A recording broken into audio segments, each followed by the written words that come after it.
All right, we're gonna go through this video and kind of just sort of give. I mean, obviously, we're gonna give our take. That's kind of the fucking point.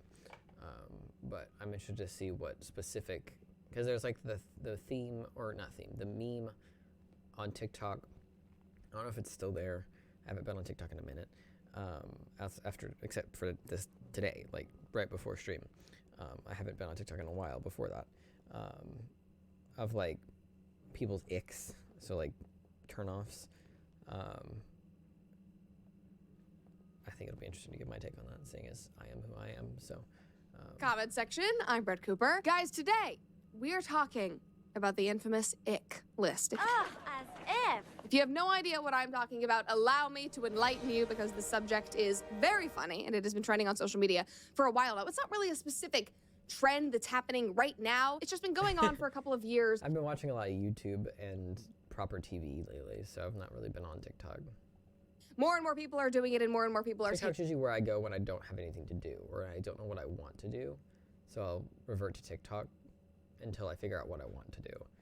And I've known what I want to do. I've had videos to watch and stuff like that, so I've not needed TikTok. Taking it seriously, which is why we're going to discuss it. So the word ick entered the mainstream with women finding icks, or red flags, about their prospective partners or their boyfriends, husbands, fiancés, whatever. This really started as a lighthearted, not serious, funny trend. Icks also don't have to be red flags. Icks could just be turn-offs to that specific person. But with this latest list of icks, say that 10 times fast, that seems never ending, I think this whole trend is revealing something that is very harmful about the dating environment of our current generation. And we're going to get into that today. Before we do, though, make sure that you like this video, subscribe to the channel if you have not watched these icks, and they are doing it all the time. Technically, yes, I've already subscribed and liked the video, so, you know, technically,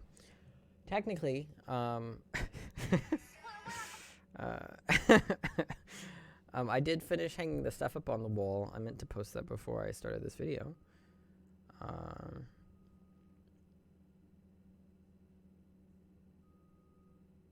showed you it yesterday, but I hung the acrylic blocks up right before stream today, and it looks really good. I'm very pleased with myself, especially since I didn't measure anything with, like, I didn't pull out a measuring tape or anything like that. I just kind of hung shit up. I think it looks quite good.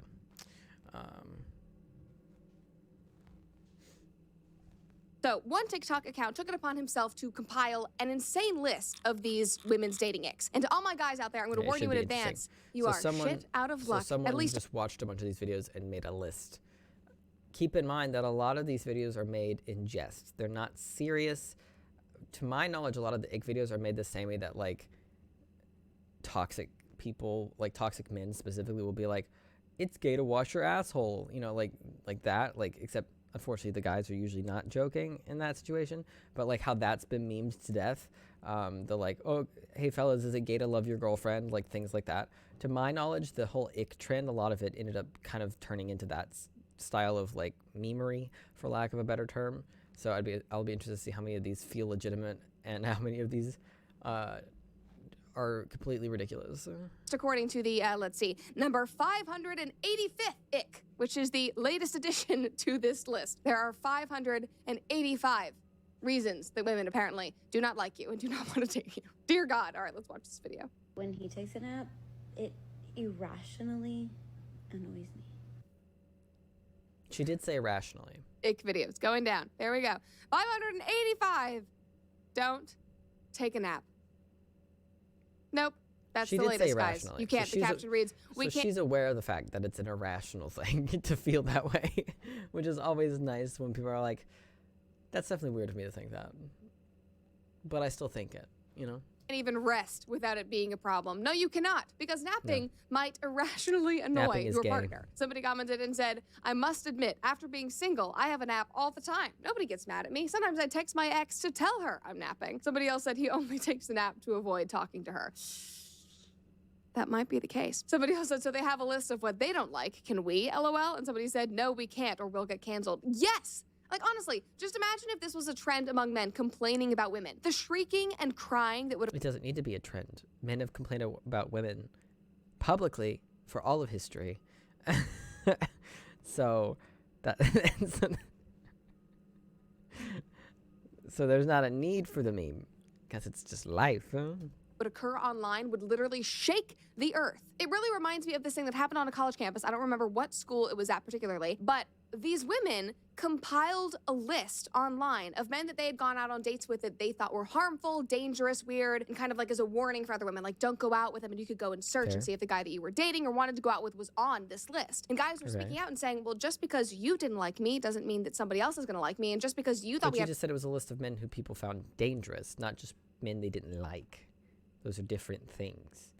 You could not like someone or not be attracted to someone and it not be because they are dangerous or make you uncomfortable. You can just not click. So I think making a list of potential predators that you've interacted with and letting your fellow women know, hey, this guy was super creepy when we went on a date, seems like a really smart thing to do, actually. Or men are like this, sit in the background and women speak out more. Yeah, it's going to swing past the middle, and we're going to hit the other side of where women are doing it more. I think that's going to be true for a lot of things. The society's going to overcorrect for a little while, and then eventually the pendulum should swing back down. So I'm not really surprised by that. Get a weird interaction doesn't mean that I'm, harmful. And they were saying, what if we made a list about you? And obviously the women were like, ah! That is what would happen. That is exactly what would happen if men sort of compiled. What kind of list did they claim to want to make about the women? Is my question. Because was it a this chick was super creepy list, or was it a this chick is ugly list? Because those are two different things. I'd be interested to hear. Would I? No, not really, actually. Icks about women. But I digress. Here is yet another ick. What gives you the ick? When a boy puts a seatbelt on in the car, it repulses me. Repulses me. That's kind of funny. We're actually at Especially 588 since now. She's clearly drunk off her ass. Put on a seatbelt. Don't be safe. Fellas, she doesn't care. Is it gay to wear your seatbelt? If you get in a car crash and die, because at least she wouldn't have. You should die in a car crash like a real man. That's how it should work. Real men die in car crashes. Had the ick. The caption on that one is, we're not even allowed to follow the law anymore. No, that is an ick in itself, actually. Don't bend a knee to the government. I'm not actually being serious, but I kind of am. Now, with this girl, I don't really get the sense that she's joking. Also, she's drunk, so drunk words are sober thoughts. Just saying, I think that actually might be a thought that exists in her brain. Somebody commented and said, sorry, officer, but it gives my Mrs. the ick. Somebody else said, at this point, I don't even want to have a girlfriend. Somebody else said, these videos totally made me lose the want for a girlfriend. And guys, this is the problem. This is a silly trend. It's a stupid thing that took off on TikTok. But it is actually a problem, because these types of Is it a problem if one drunk girl says, I think it's weird when men wear their seatbelts? Like, I don't see how that's like a earth-shattering thing. The same way it's not an earth-shattering thing when a drunk guy says something misogynistic about a woman while he's drunk off his ass. You know what I mean? Like, it's one person.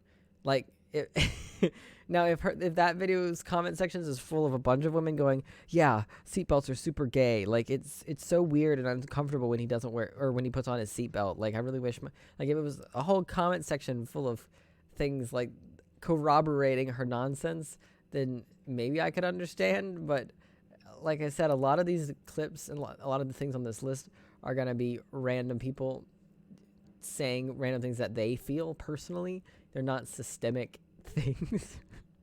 Because obviously it doesn't make you less of a man to wear your seatbelt.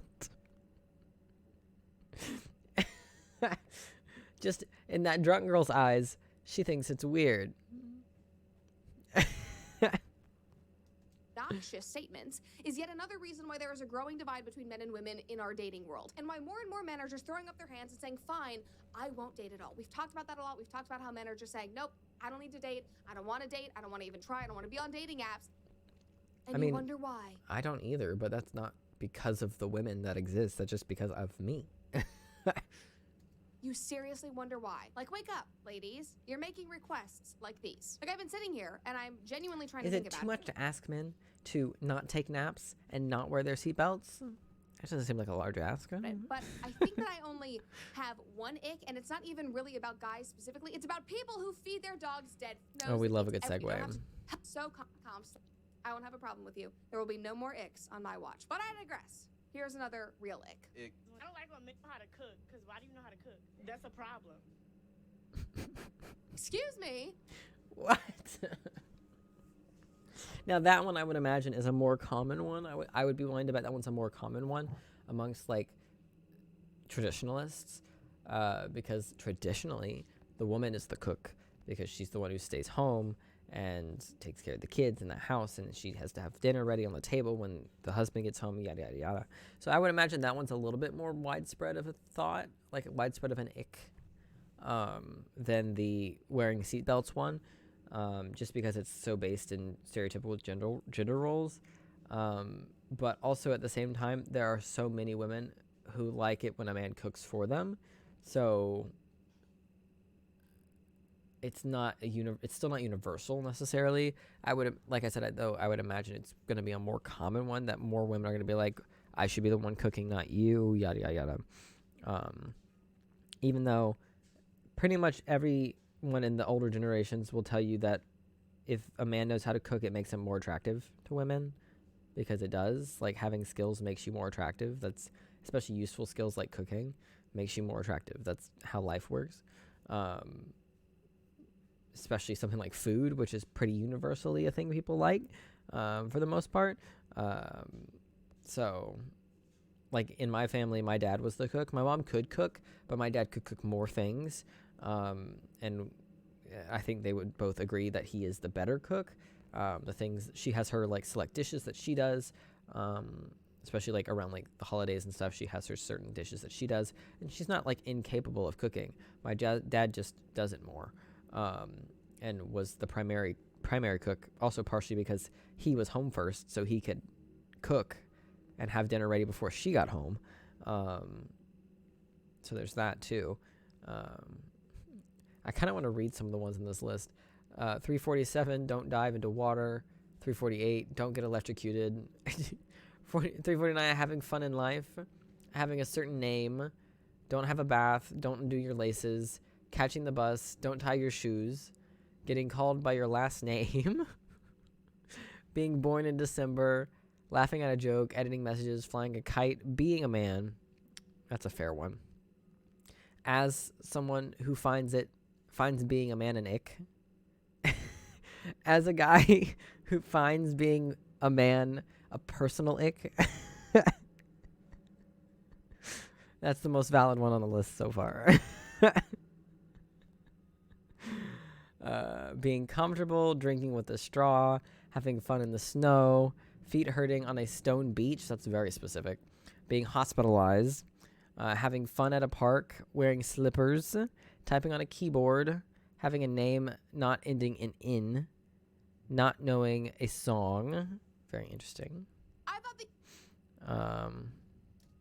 That's a problem.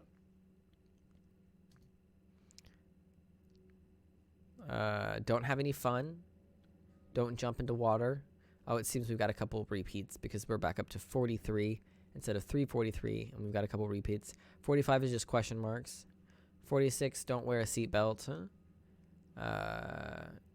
Which was the one from earlier. Don't use a cart when shopping. Don't sneeze.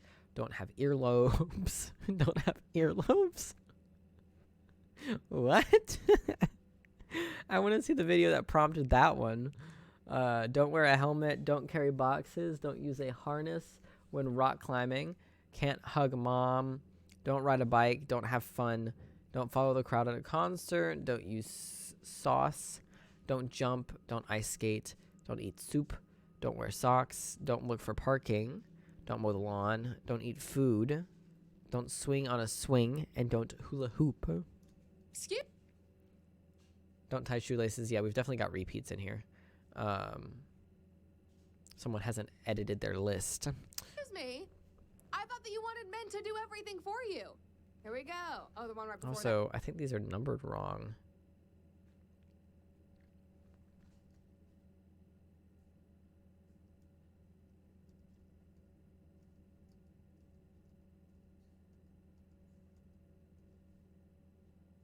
No, we're good. Okay. It just felt like it jumped up really, really fast. Must have just been scrolling at hyper speed. I thought that you wanted men to do everything for you. Here we go. Oh, Don't get hit by a bicycle. Valid. the one right before that, don't cry, okay? Don't know how to cook. I thought that that was such a turnoff. Like, you meet a guy and all he knows how to make are microwavable chicken nuggets. That's probably on the list. Chicken nuggets is like my family. Like, I seriously would assume that that is a green flag. In my eyes, that is a major green flag. Like, where are these expectations coming from? It makes no sense, but they don't stop. Somebody said she'll change her mind in a few years. She's going to be looking for a guy that cooks. Yes, you will be. Another guy said, damn, what, I gotta eat TV dinners and fast food my whole life? According to that girl, Pretty you much. might have to. I mean, the whole thing is just ridiculous. Men need to be men, and they need to provide. But don't be too masculine, because that's sexist and patriarchal. But you should never assume that a woman has to cook and clean. But also, if you know how to... Being too masculine is sexist and patriarchal? How? So? That sentence doesn't make sense in my head. How can someone be, first of all, too masculine? It's not really a thing. But the amount of masculine someone is isn't... I'm not awake enough to parse out that sentence. to cook as a man, that's a red flag. What do women want? It's not that simple. What do you want? Can you imagine being a 22-year-old man on TikTok in our modern era, scrolling and seeing these types of videos, and like your head is exploding, like I genuinely don't know what I have to do because nothing I do is right. Even if it's a joke, the fact that this is out there, it is obviously confusing, and no wonder guys are throwing in the towel. Now, I've shown you a few videos of this guy adding them to the list. There are tons of other videos out there with more extended explanations for why certain things are an ick, but I wanted to pause on some of his videos while he's scrolling to see what the other icks were. And just remember, this list is almost 600 items long now. I want to read you some of my favorites. Don't smile. Don't be happy. Don't be truthful. Don't walk downhill. Don't tie your shoes is but number I'm sure 3 that as well. having Velcro shoes is an ick as well. Ew, no, David. Don't be born in a certain month or listen to country music. Don't have a birthday.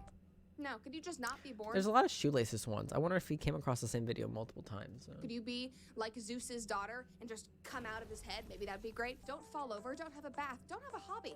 Don't carry a bag. Don't breathe. Don't breathe. Don't breathe.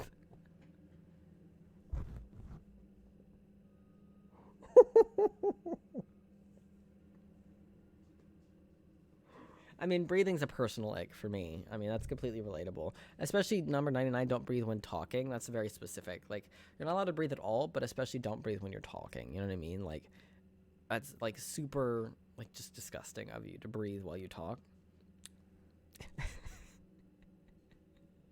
Don't have pineapple on pizza is a valid ick. That's a valid ick, okay? A valid and common ick. Pineapple on pizza is the kind of thing that should end relationships. In my personal opinion. That's a personal favorite of mine. Don't breathe while talking. Don't have a shower. Don't go bowling. They would not like to know that my fiance was on the varsity bowling team. And I love him for that. Don't be named something starting with a J. Don't run in water. Don't go skiing. Don't walk up steps. So you can't walk downhill, but you also can't go on steps. You just need to stay in one place. You need to walk completely horizontally. Walking is, you want to climb a mountain? So sorry. You cannot. Don't eat chicken nuggets. What did I tell you? I told you that was going to be a problem, but you also... I have to firmly disagree with the chicken nuggets thing. Eating chicken nuggets is a positive. Not eating chicken nuggets at all, that is the ick. The ick is not eating chicken nuggets at all. So can't cook. Don't have OCD. Don't be affected by wind. What? Like, are you... Don't be affected by... Wait.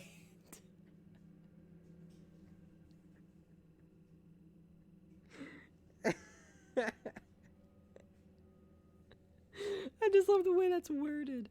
Don't be affected by wind. That is funny. It's so dumb, guys. It's so dumb. And yes, I can take a joke. I understand that some of these are sarcastic and some girls are looking for a reaction. They want to get a rise out of guys. But again, the fact that it is normal and acceptable and people like to make fun of men for totally normal and often very nice, good things is ridiculous. And that is the real problem. And a lot of these women are not joking.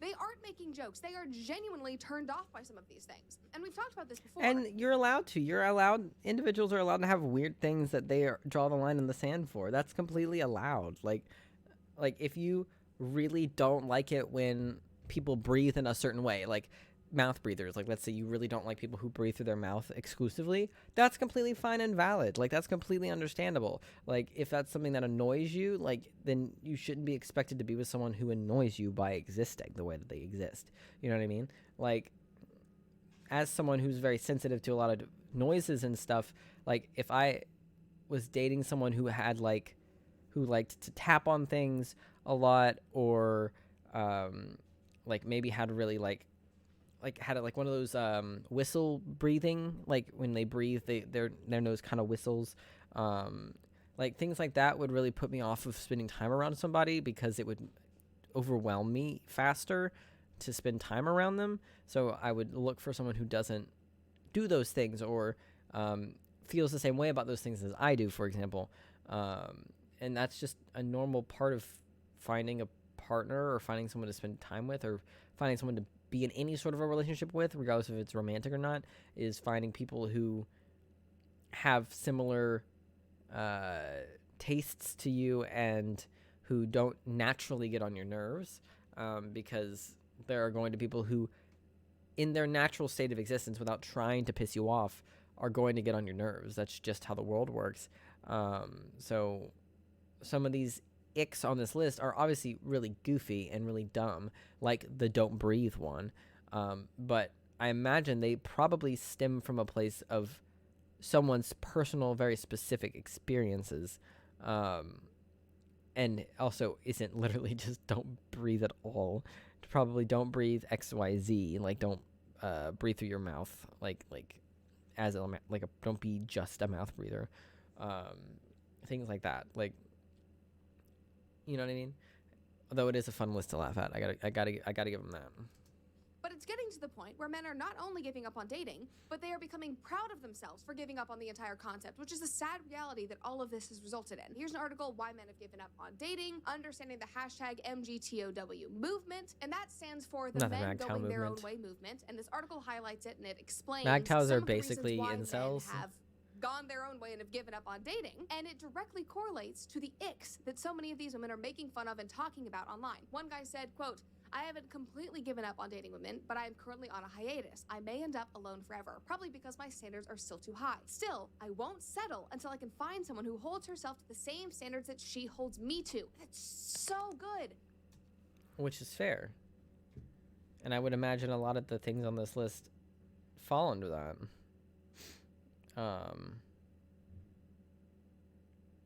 Because it's not like a big ask is to find someone who holds themselves to the same standards that they hold you to. Like, that's not a big ask, you know? Ooh, my groceries are on their way.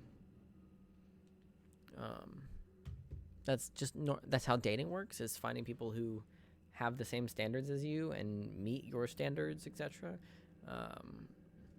So play.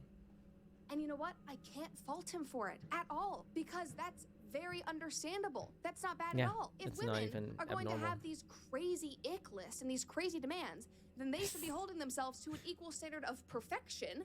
It's not just a dating list, though. Like, something to keep in mind about, granted, this ick list is probably based off those clips of people being like, just like men in general. What do you find icky about men in general? Not necessarily men you're dating. Because I, as someone who doesn't date either, like there are definitely certain things that are still turn-offs to me to just spending time around people. Like I said, because of my like sensory issues and like how tuned in my ears are to certain things, like that sort of, it limits like the places that I spend my time. It limits the people I spend my time with, because certain places and certain people can be really exhausting for me to be around. And so I think the ick list can apply to all aspects of your life, not just people you're dating. Also, it's, again, very specifically geared towards like what's icky about men specifically. So I can think of a few things, but that, you know. Here's a story from another man. He said, to be honest, I'm just tired. I feel like every girl I meet has a list of expectations for me. I just want to be myself. Literally a list of expectations. And like I've said before, and like I will always say, men and women alike should have standards. That is an extremely important and healthy practice in dating. But as we've seen online, expectations are getting blurred with superficial red flags and Sorry, I just, every once in a while, I remember that she's sitting on a set and she's not actually like in her house or in a room or in a house. She's on a set at the Daily Wire. And I always forget that because the set is very nicely decorated. But it's not a real, like, it is a room, obviously, in a set.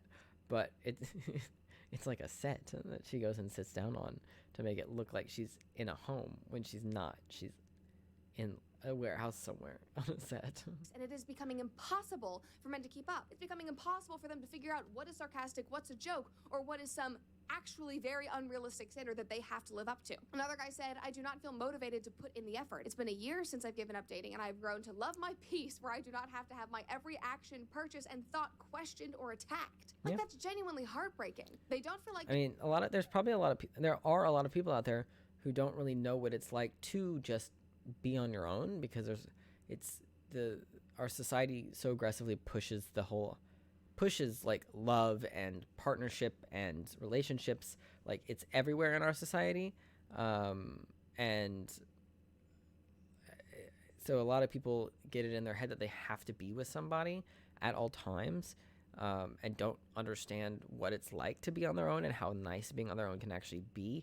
And that prevents them from discovering things about themselves, prevents them from learning about themselves, and therefore makes it harder for them to find actual proper forever partners because they don't know themselves. And that's just down to society, you know. Did she start out there or did they buy her out? I'm not 100% sure, to be honest. I feel like the first time I ever saw her pop up was under the Daily Wire. But it's very possible she had a bit of a following before the Daily Wire scooped her up. I couldn't honestly answer that question. I'm not 100% sure. They can be themselves. They don't feel like they're respected. Everything they do is attacked. Again, no wonder they've given up on dating. That is not what dating should feel like. If you expect a man to treat you like a princess, to give up things that you don't like, to be this perfect person for you that you have in your list, if you want him to put in the work, you need to treat him with the same kindness, the same respect, and the same adoration that he has for you. And if he has a list, you better figure out a way to fall in line. It's really not that complicated. Well, guys, I hope you liked that video. Okay, so women can't have a list, but men can, is what she just said. If he has a list, you better fall in line, but also how dare you have a list? Did I get that correct? Did I hear that correctly? I think I did. I need to go move my laundry over.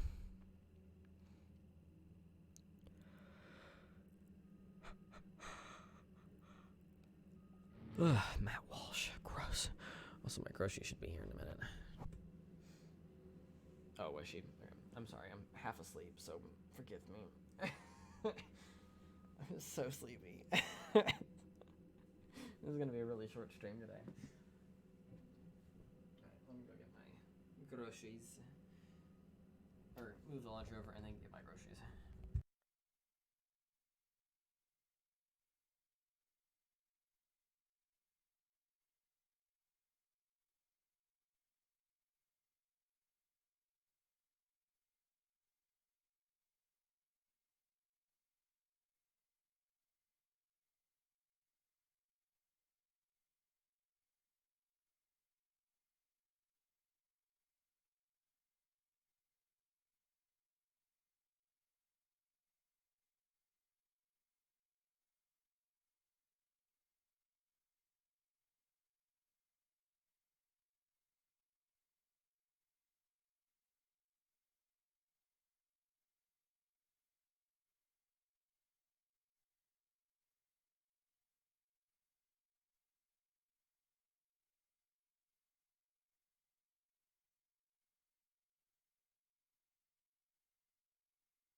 I don't think my dryer could get more full.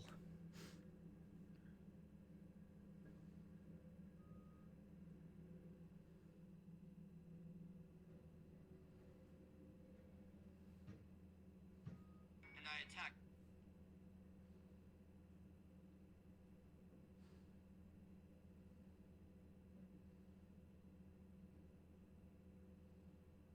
Oh, never mind. My groceries are not almost here. I was lied to. My delivery person is making another stop, delivering someone else's groceries, so they aren't actually as close as it seemed. I don't know why, but I'm really cold today. I'm not sure what that's about. It's the same temperature in my apartment it has been, but I'm cold today. Don't know why.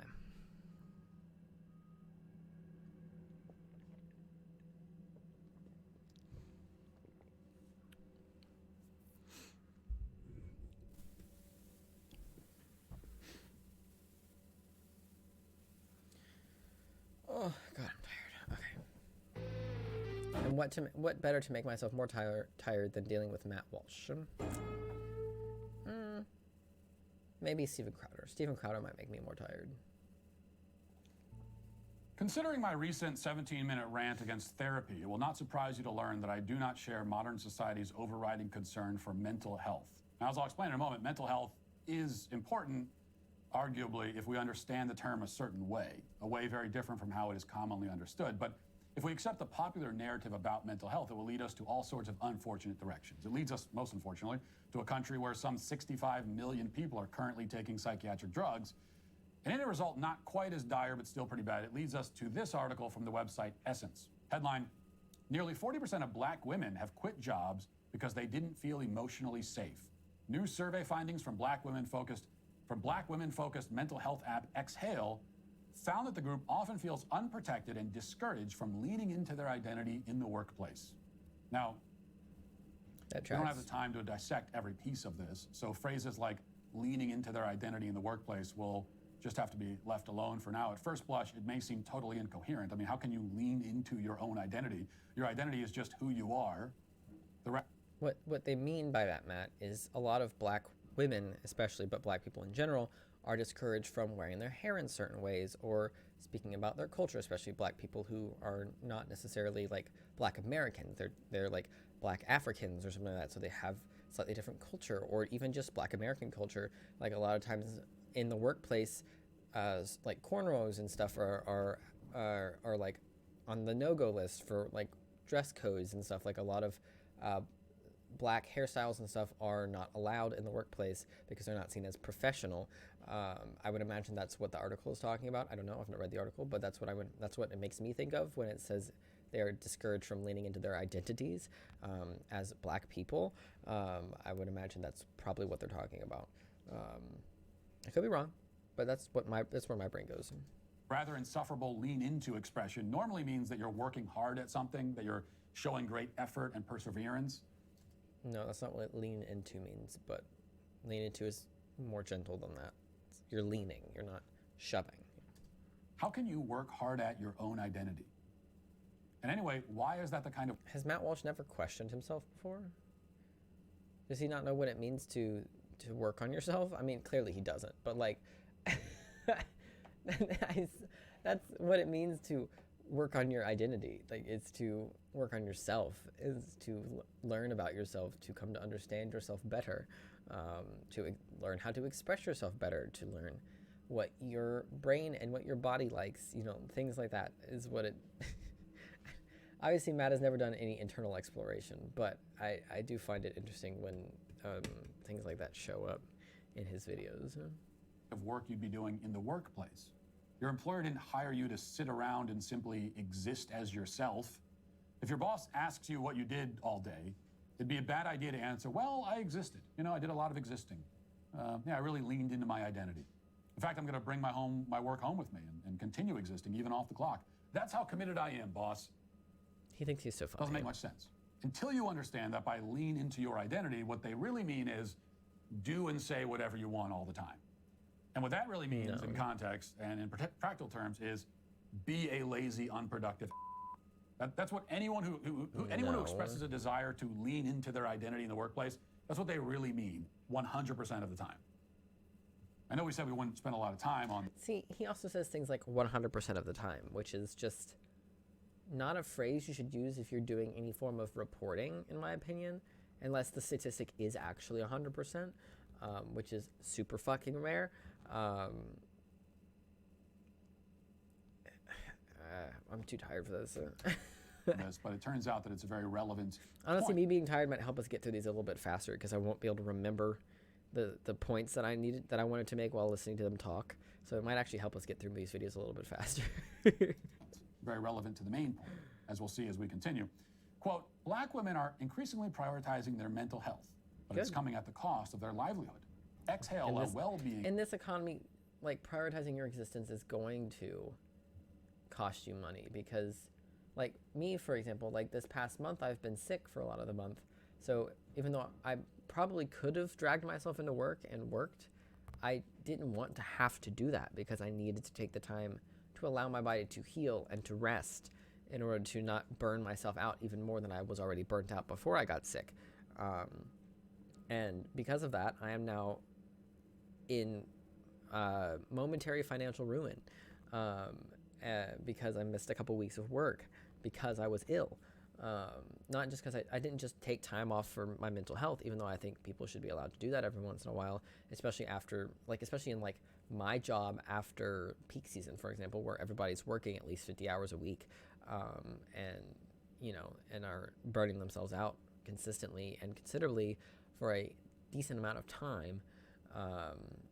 And that was, I think me getting sick was partially my body's response to the amount of work that I did over the past couple months.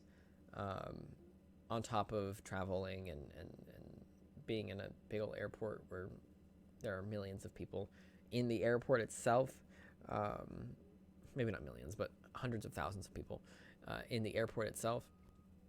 I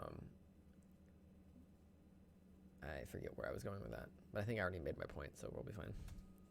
App specifically for black women and women of color recently published its The State of Self-Care for Black Women report and found that nearly 40% of black women have left their jobs because they felt unsafe in their identity. See, I would want to ask how this was determined. I want to know what questions this app asked to gauge this data, because that would probably affect that would very much affect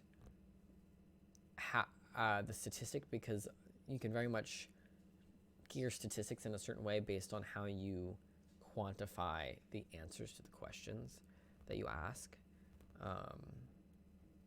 So I'd be interested to know what questions and stuff were asked to determine these things. What did they just ask?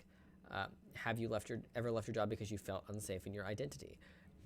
That could be what they asked. It could also be that they have asked a multitude of other questions that essentially add up to, have you ever left your job because you felt unsafe in your identity, which will grant different answers than just that one sentence. So I'd be interested to know. Quote, as black women, we're surrounded with messages telling us we're strong and resilient enough to manage stress, but this survey proves that we are negatively impacted by a lack of necessary support. Definitely. Said Katara McCarty, founder of Exhale, in a news release shared with Essence. Quote, black women cannot fully heal without being fully seen. We need culturally appropriate resources and tools that address the effects of racial trauma on mental, emotional, and physical health. Absolutely. Now, I have no idea if the numbers here are correct. I suspect they're not. 40% of black women have left their jobs because they felt unsafe in their identity. I would have thought it'd be impossible to find 40% of adults in any demographic. 40 does seem a bit high, but unsafe in your identity is such a broad term that it could really mean anything. Like, it could mean that they left their job because they were being harassed because of their identities, either as women or as black women. Because I know several women who quit their jobs because they were being harassed for being women. So, I would 40% doesn't feel as high when you take those people into account. When you take into account that black women's identities aren't just that they are black, it's also that they are women, and plenty of women get harassed in the workplace. Most women actually get harassed in the workplace. So 40% doesn't really surprise me as much when I think about it that way, which is almost certainly what the survey was trying to take into account as well, I would imagine. obviously it focused primarily on black women, but as I've said before, black women are not just black, but also women. So they got to put up with racial harassment and sexual harassment and standard like misogyny style harassment that every woman pretty much has to deal with in the workplace in some way or another. Who would even use the phrase, I feel unsafe in my identity, much less leave a job over it. This is the kind of thing that you might expect a 19-year-old blue-haired Starbucks barista. Yeah, see, he can't get past the word identity. He's stuck on the word identity because he sees it as a woke term, even though they just mean... The way to rephrase the sentence is just 40% of black women have left their jobs over like attacks on their person, over like not feeling safe at the workplace, just not feeling safe being there as themselves.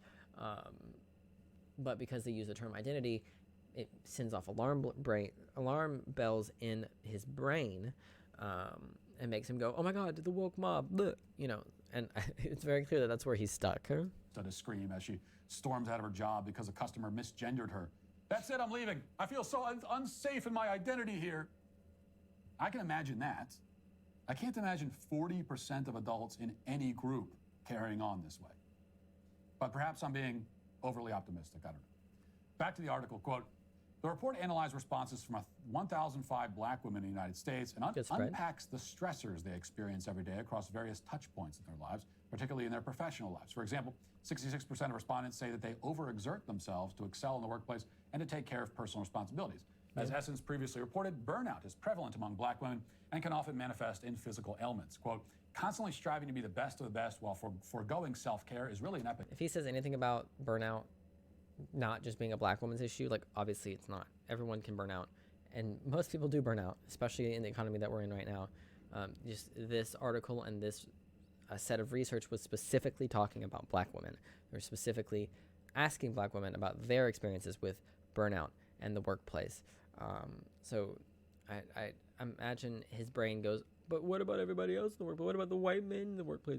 Like, yes, everyone experiences burnout. It's a universal experience for the vast majority of the human race to experience burnout at work. This article, however, was specifically focusing on the experience of black women, so they're not going to be talking about everybody else. Epidemic among black women. Fauntleroy told Essence in November 2022 she's a certified acupuncturist and owner of holistic wellness practice, The Spirit Seed, and regularly teaches clients the importance of physiological interconnectedness. In layman's terms, she shows people how mental wounds adversely affect our overall physical health. Now, while I don't find acupuncturists or holistic wellness practices to be the most reliable things, it is a fact that mental health affects your physical health and vice versa. That is scientifically proven and has been scientifically proven many times that if your mental health is ass, it can very much affect your physical health, and if your physical health is ass, it can very much affect your mental health. They are very intrinsically linked to one another. So while the person who created Essence may not have the best CV, if she is knowledgeable enough to be able to identify in specific people like what they're struggling with and how they could improve themselves, it doesn't take doctors to do that. You can be very smart and very good at noticing the good and the bad in people without needing a doctorate or needing medical history or things like that. So that's definitely something to keep in mind. I'm not going to just fully dismiss this woman because of what she does practice. How mental wounds adversely affect our overall physical health. Well, they're really hitting all the liberal buzzwords, aren't they? Unpack the stressors, lean into their identity, touch points, holistic wellness, self-care.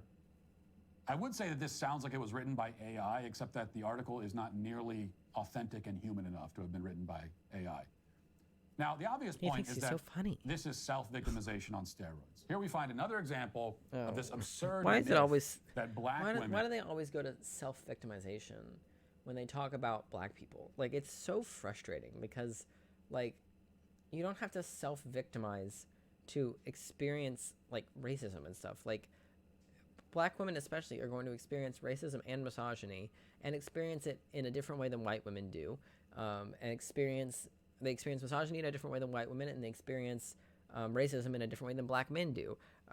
And I think, sorry, what was the phrase we're talking about? On steroids. Here we find another example of this absurd myth that black women somehow live especially. Another example of this absurd that this is self-victimization. Self-victimization, sorry. I forgot what the phrase was. Forgive me, I'm half asleep. But, like, I feel like conservatives always want to bring up self-victimization whenever you talk about, like, poverty rates and, like, crime rates and how that overlaps with, like, specific races and stuff, and how and why that is. Then they want to go, oh, you're just self-victimizing yourself. Like, if you just stop thinking about how you're so black and how that affects you so much, you won't be a victim anymore, because it's just a mindset. You know, and it's just such a stupid line of conversation, and a line of argumentation. It's dumb, because it's not, like I said, you don't have to. There are people who do self-victimize. There are absolutely people who make their situations worse by being like, oh, I can't do this, I can't do that because I'm this way, which can definitely affect the way that you function. But I really only seem to notice that term popping up in conversation when black people are involved for whatever reason. So, I mean, I say for whatever reason, the reason is racism. That's the reason. It's not whatever reason. It's a very specific reason. But I just figured I'd point that out. On steroids. Here we find another example of this absurd myth that black women somehow live especially stressful and difficult lives. We're always being told about this, how difficult it is to be a black. Can you imagine being a black woman in today's society? How hard it must be. Now, in reality, black women are already members of 2 privileged classes right out of the gate. Privilege. And that's before they pad their stats by adding non-binary or obese or whatever. Privileged classes. Imagine calling women and black people privileged classes. That is so quintessential Matt Walsh. So quintessential white conservative man. Huh? Whatever else to the resume. It's clear that the left has given up their morals, and that's 3 months. Might have stresses in their lives. They might feel overworked in some cases, burned out, so on. But so what? Welcome to life, ladies. Welcome to reality. Welcome to existence as a human person. I figured he'd get to this point eventually. That's why I talked about it earlier, that this article isn't saying that only black women experience this. It's just, it was a study about black women. So they're going to mention how black women experience this. In the world, we're all stressed out and burned out and yada yada. I have 6 kids to support. I have 2 infants who only sleep for 3 hours at a time. Okay, you want to go toe-to-toe in a stress match? We can do that. I know something about it, but I don't sit around at work or anyone else trying to unpack it and analyze it and talk about it and establish physiological interconnectedness, whatever the hell that means. I just live my life, and I do what needs to be done. Handle my business until I die. That's it. That's how life works. Get used to it. Move on. There's nothing special or unique about your stresses. I guarantee you that. Your life is not as hard as you think it is. And even if it is that hard, self-pity won't get you anywhere. So stop moping and get on with it. And that brings us finally back. I love that all of this is very telegraphed. Like, I could have told you exactly what he was going to say, and I don't remember. I might have said that he was going to say this. But if I didn't, I very much could have told you exactly what he was going to say, because I was correct in my thinking. It's just a question of, did I say it out loud or not? To mental health. The problem with the whole concept of mental health, as the phrase is commonly used and understood, is that when someone says that we should focus on mental health, what they usually mean is that we should focus on feeling good about ourselves and about our lives. When a person complains about poor mental health, they simply mean most of the time that they feel bad, that they feel stressed out, that they feel irritated, sad, whatever. The solution then is to prioritize mental health by doing what makes them feel good and happy and comfortable. Mm-hmm. But this is all wrong. Bad feelings, stressful feelings, feelings of burnout, feeling overloaded, These are not mental sicknesses. These are not symptoms of poor mental health. These are symptoms of simply being a conscious human agent operating in the world. These are symptoms not of having a sick mind, but simply having a mind.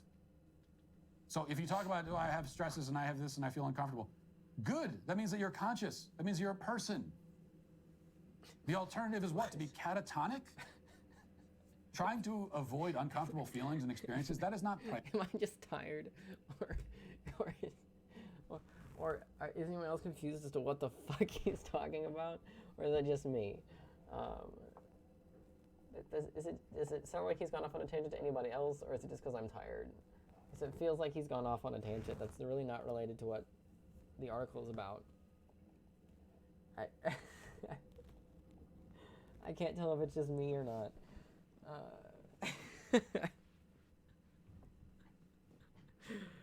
Also, my groceries are finally on their way from the other location.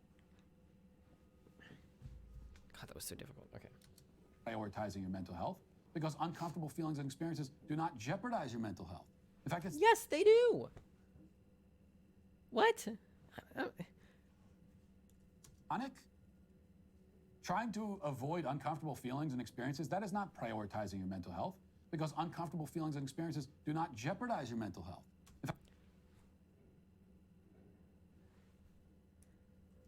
Prioritizing your mental health, because uncomfortable feelings and experiences do not jeopardize your mental health. Then what does, Matt? If uncomfortable feelings and experiences don't jeopardize your mental health, then what do they do, Matt? Do they build character? Because I can't think of I can't think of what builds character more than having a mental illness.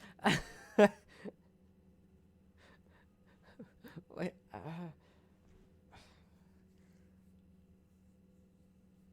uncomfortable feelings and experiences don't jeopardize your mental health.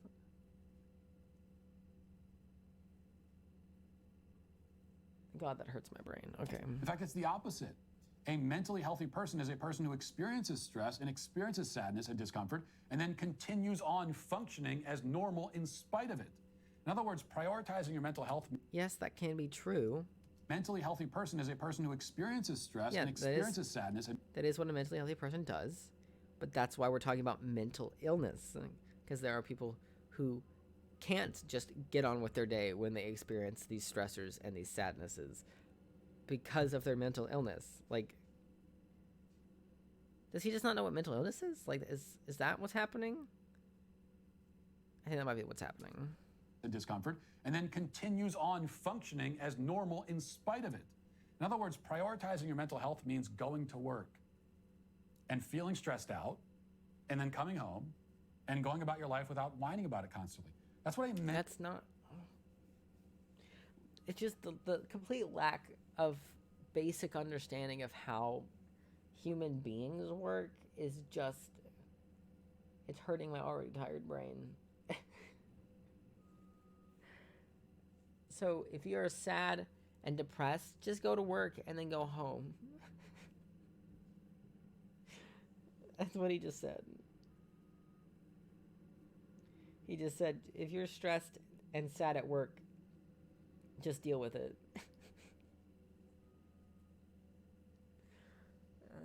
And this is why we don't let Matt Walsh be in charge of our mental health policies, because we would all be fucking dead. Mentally healthy person does.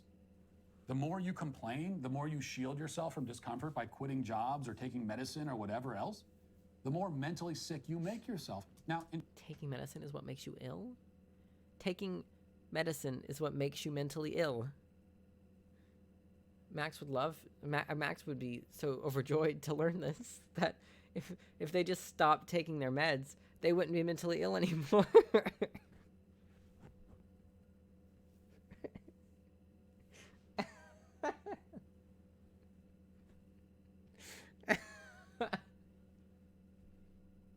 That's literally what he just said.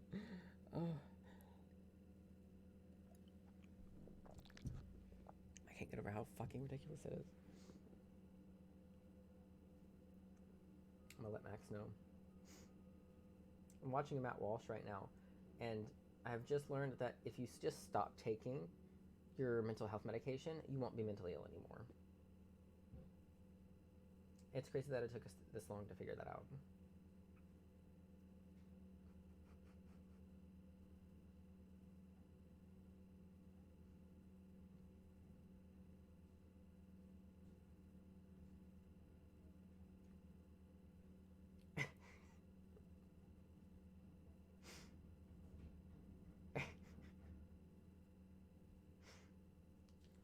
Oh my God.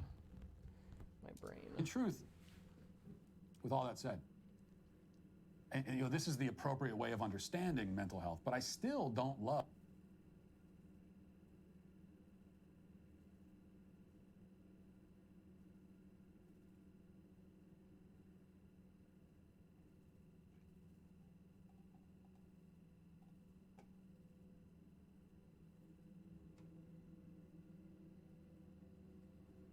Prayer is every bit as effective as therapy, I assure you. It's not. Prayer can be helpful as like a way to talk out your feelings, but it's not the same or as effective as therapy, at least not for most people.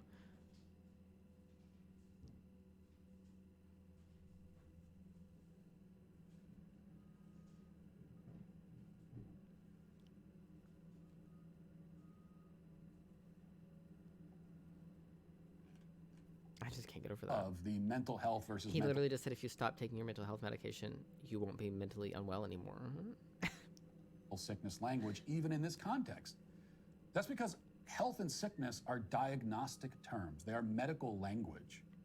The more that we can take medical language away from the mind, the better. The more that we can separate these two and stop thinking of the mind as this entity that can be constantly diagnosed with various sicknesses, like the way that you could be diagnosed with diabetes or arthritis or something. The more we can do that, the better. You know, a woman who leaves her job because she doesn't feel safe. I'm sorry. Is he trying to say mental health isn't real? Like that we shouldn't be concerned about mental health at all? Because that's what it feels like he's saying. It feels like he's saying...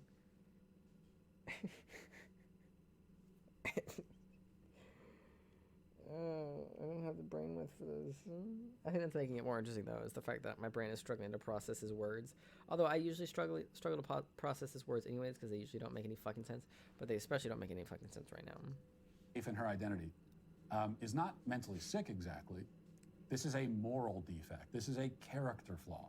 She lacks fortitude. She lacks perseverance. She lacks maturity. She lacks strength. She's weak. She's a coward. She's selfish. She's shallow. She's actually just sort of a bad person, okay? So because someone leaves their job because they don't feel comfortable at the job, that makes them a bad person. That's what he just said. What other reasons do you leave a job then? Other than you're not making enough money, or you don't feel safe in the job, or it's just not a right fit, or you found a better job. Like, those are the only reasons to leave a job. Also, my chair is turning on its own. I didn't turn. I just put my leg up in the chair. I still don't know why it does that. If you're leaving jobs because I don't feel unsafe in my identity, you're just like you're a bad person. You're not a good person. You're weak. You're silly. You're frivolous. You don't have a medical problem. You have a character problem. This has nothing to do with mental health one way or another. I can't believe Matt Walsh just destroyed mental health like that. Like, I can't believe he just ended all mental health issues. He ended the mental health crisis. And that's just incredible of him. He just put a stop to all mental unwellness. Like, I have to send this to Max so Max can no longer be mentally ill. I'm sure they would love to no longer be mentally ill. And Matt Walsh has just cured all of my mental illnesses. And I am a perfectly happy and healthy person now with no ADHD and no anxiety. And I'm certainly not trans anymore. He has solved all of my mental health issues. It's incredible. So even when we try to come to a more coherent understanding of mental health, we still find that it misses the point. It's not a useful concept in most cases, because as it turns out, the best thing you can do about your mental health, whatever exactly we mean by that, is to stop thinking about it. Stop making it the goal and focus. The most mentally healthy people in the world are the people who've never thought for one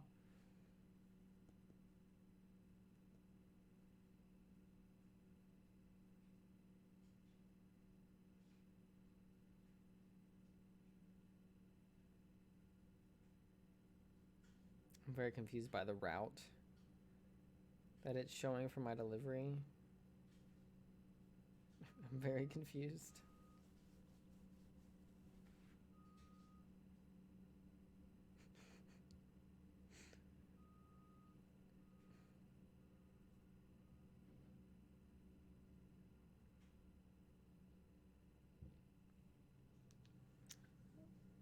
Very strange.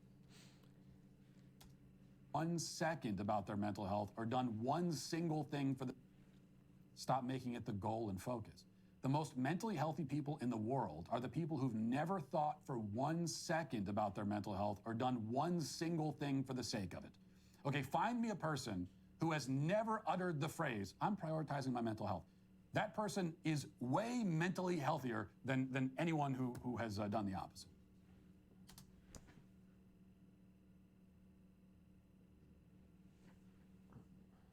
I don't have the bandwidth to unpack that. I really don't. I don't think I need to. I think I've unpacked that already throughout the video, to be honest. That's what mental health looks like. Whatever mental health is, exactly. And that is why everyone who prioritizes their mental health is today, unfortunately, canceled. If you'd like to see what else I have to say, you can access my full show by going to daily... No, we won't be doing that.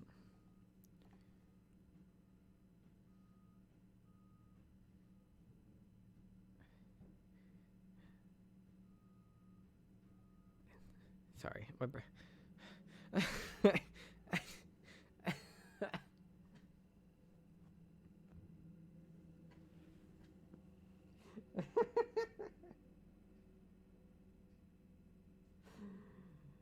oh my god.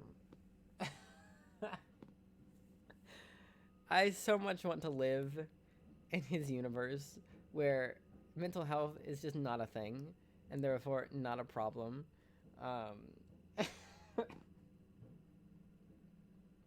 Christian, did you know that if you just stop taking your mental health meds that you'll be mentally well? Hello? Hi there.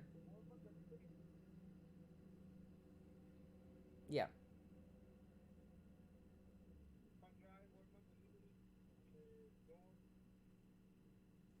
Yeah, just leave it outside the door for me.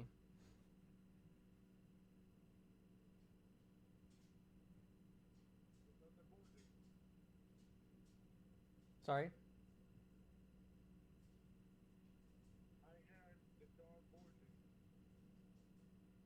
Okay.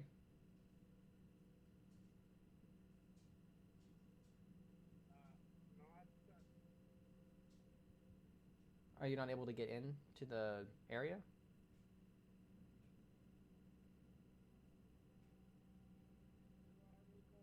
Yes.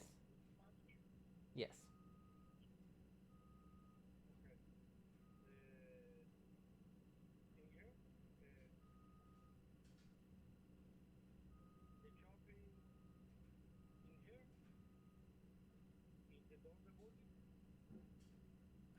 There should be like a what's the word? A grill in the back of the building. The back of the building. Yes. There's like construction and stuff right next to the building that I'm in. Yes.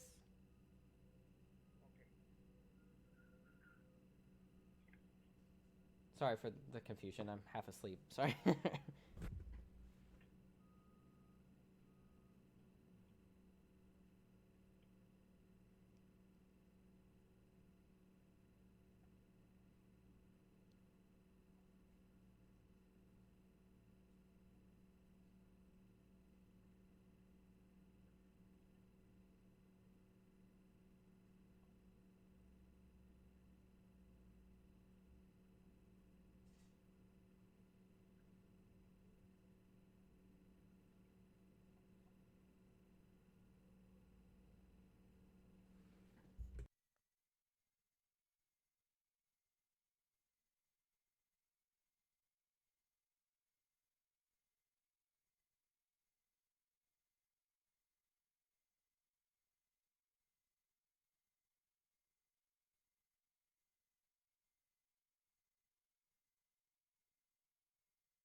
He had a very, very, very thick accent, and I am not awake enough to be able to hear through accents at the moment.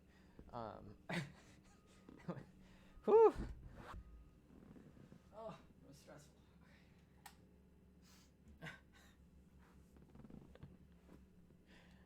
Oh my god.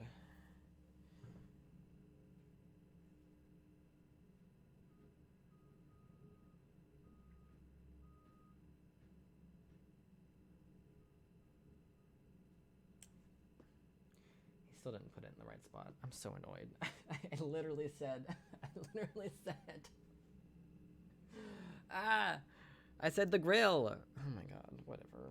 No, he wasn't Scottish. He had some very, very thick Indian accent.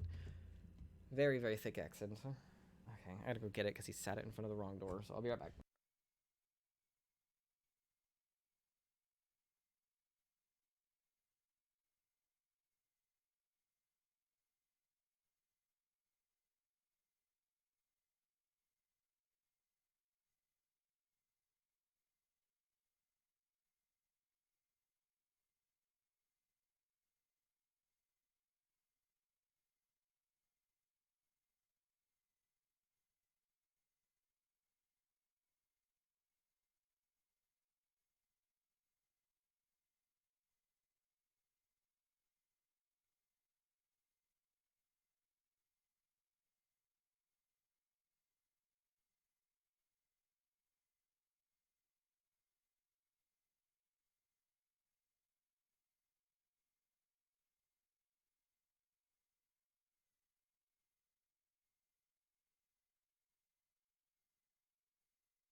Why do they always get so close?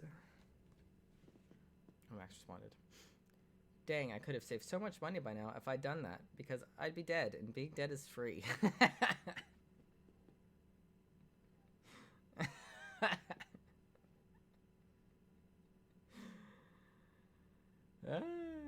That's funny.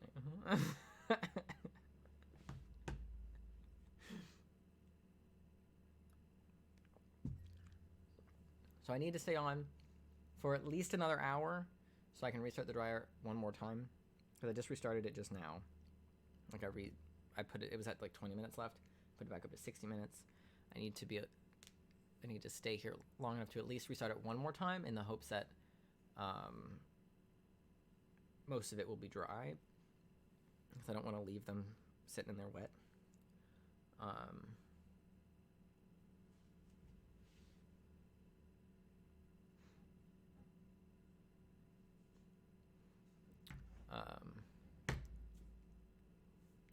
I'll probably, after this round, I'll probably try to take some of the clothes out, like the stuff that doesn't necessarily need to be fluffed. So like PJs, like pants, socks, underwear, I'll probably pull those all out so that anything that's left in there, like sweatshirts and shirts, can all get dry all the way, because it's, like I said, my dryer is very full. So like more full than it's supposed to be to function properly. So I need to take care of that.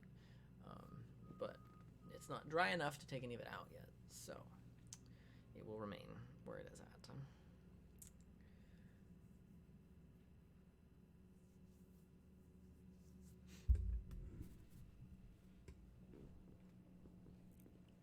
So I was doing some digging yesterday, some shopping, because I've been buying vinyls and stuff to hang on my wall, pretty much exclusively vinyls of albums that I listen to in their entirety,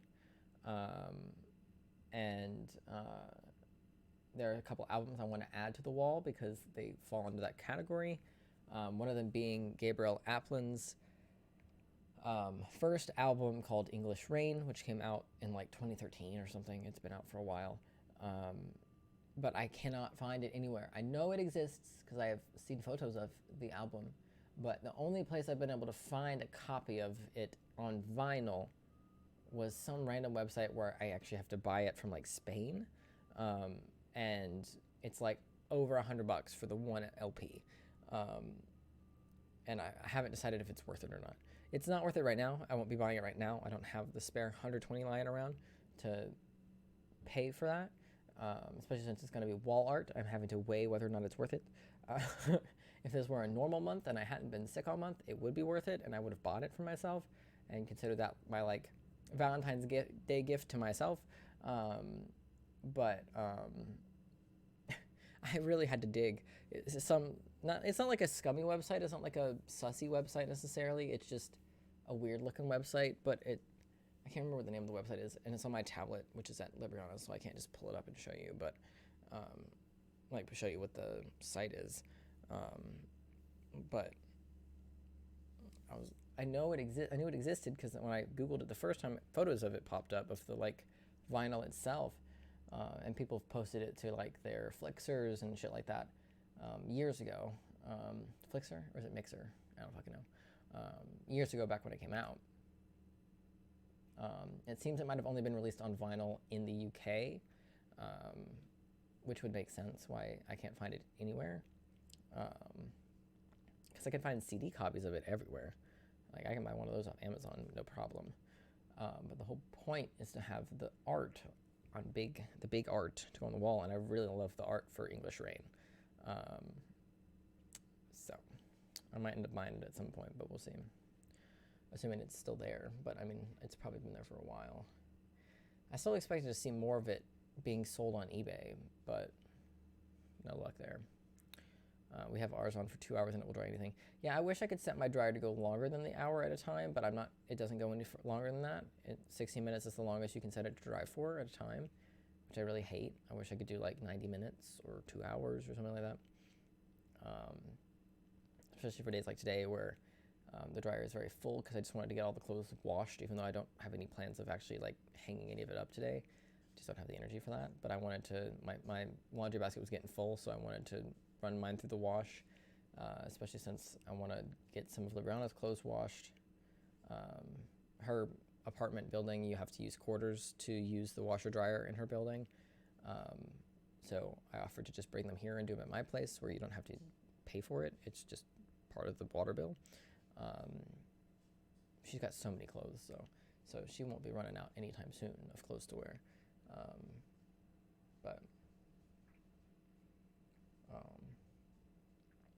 I wanted to go and get my clothes out of the way so that next week I can actually throw her stuff in there and get it washed, because I was running out of like socks and underwear and stuff, so I needed to get it all washed. I was getting kind of low on shirts too, actually, but you know, that's enough. That's enough, Matt. Alrighty, folks. So time for Benny Boy. Time for him to cry about apparently Little Mermaid. We'll see if that's actually what the video's about. Live action Little Mermaid is now out. It did good business at the box office over the weekend. It also contains some new songs. They are ear death. Over the course of the weekend, Little Mermaid did pretty well.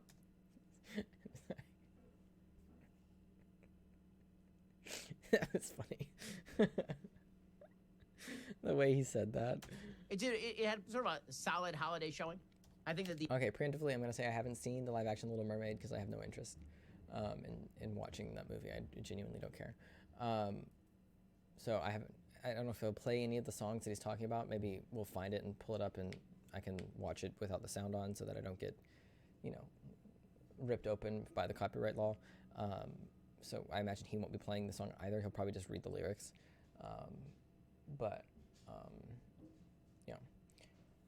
Unrelated, but side note, it's a movie thing. I recently discovered something that I didn't realize David Tennant was in, that I want to watch. It's a movie from 2011 called Fright Night.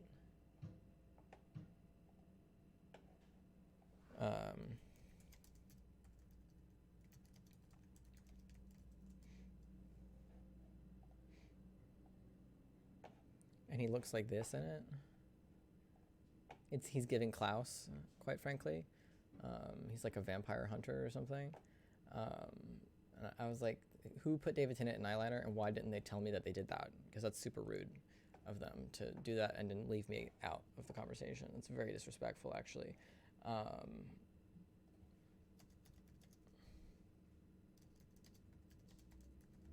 Because I think this came out while he was doing Doctor Who, wasn't it? Probably right after he stopped doing Doctor Who. 2005 to 2010, and then in 2013 was the 50th, and now he's back in 2022 to 2023. Yeah, okay. So it would have been right after his Doctor Who run, most likely. He might have actually filmed it. Well, he probably filmed the end of his Doctor Who stuff, and then went and filmed this movie pretty immediately after. And then, because the movie came out in 2011, he finished Doctor Who in 2010. So he probably finished that, went and filmed this movie, and the movie came out in the following year, most likely. But I didn't know it existed until I got a YouTube recommendation for someone making a compilation of his characters, like a few of his character moments from that movie. And I was like, what is this from? I didn't know this was a thing. And so it's on my site, so I plan to watch that sometime soon. Maybe tonight, maybe not, I don't know. But it's got a really good cast. It's got Toni Collette, Colin Farrell, and David Tennant, obviously. Imogen Poots is in it. Dave Franco. Several other faces that I know, but I don't really know their names. Obviously, I'm looking at their names, but me telling you their names isn't going to help you know who I'm talking about because I don't know who the fuck they are. I don't know their names. So, but I discovered that, and I was like, oh, I didn't do a good job of going through David Tennant's discography, apparently. So that was a fun little find. God, the construction. Oh, glad it's close to done because they're supposed to be done in March, allegedly, if I'm remembering correctly. The estimates were that it was going to do like $130, $140 million at the box office. Now, basically, it's a cash grab. Disney has run out of ideas, and so their new idea is, what if we just take all of our old animated movies and make them worse but put people in them? Which seems not great. And it did make a lot of money over the weekend because, again, people were looking for something to take their children to. Kids' movies tend to do pretty well over Memorial Day weekend, traditionally speaking. Apparently, it grossed $10.3 million prior to Friday's full-day launch. And over the course of the entire weekend, it grossed... Why does he look like he's in 1.25 speed? Like, he usually talks this fast, but his body looks like it's moving in 1.25 speed. Over $100 million. Now, again, among May releases to make over $10 million... Like the bounciness that he's got going on? It grossed $10.3 million prior to Friday's full-day launch. And over the course of the entire weekend, it grossed over $100 million. Now, again, among May releases to make over $10 million from the Thursday starts, there are only a couple that have failed to make a full $100 million. The Little Mermaid has the 5th best Memorial Day launch behind Top Gun Maverick, Pirates of the Caribbean at World's End, Indiana Jones and the Kingdom of the Crystal Skull, X-Men The Last Stand, and it was about $500,000 ahead of Fast and Furious 6. So those are big numbers, for sure. I do not think that this movie is going to have tremendous staying power. No. The reason I don't think this movie is going to have tremendous staying power is because they took what was a great score by Alan Menken, and then they added some extra music with lyrics by Lin-Manuel Miranda. And Lin-Manuel Miranda, as I've talked about before, is, I think, maybe the single most overrated talent working today in both theater and Hollywood. There's some moments to In the Heights, but overall, it's kind of meh. And I was an early... I don't remember anyone talking about In the Heights when the movie came out. Like, I saw the ad for it a couple times, but I don't remember hearing anyone talk about it after it came out. I think it had one Oscar nomination, maybe. Naysayer on Hamilton, not for any of the woke reasons, but because I thought that it just was overrated. It seems to me that the easiest thing to do when writing lyrics is to make them incredibly wordy and not use exact rhymes, which is Lin-Manuel Miranda's way. I'm going to give you an example of Lin-Manuel Miranda. Ben Shapiro, the rap expert, as we've learned this week. Being bad at his job now. So they added a few extra songs.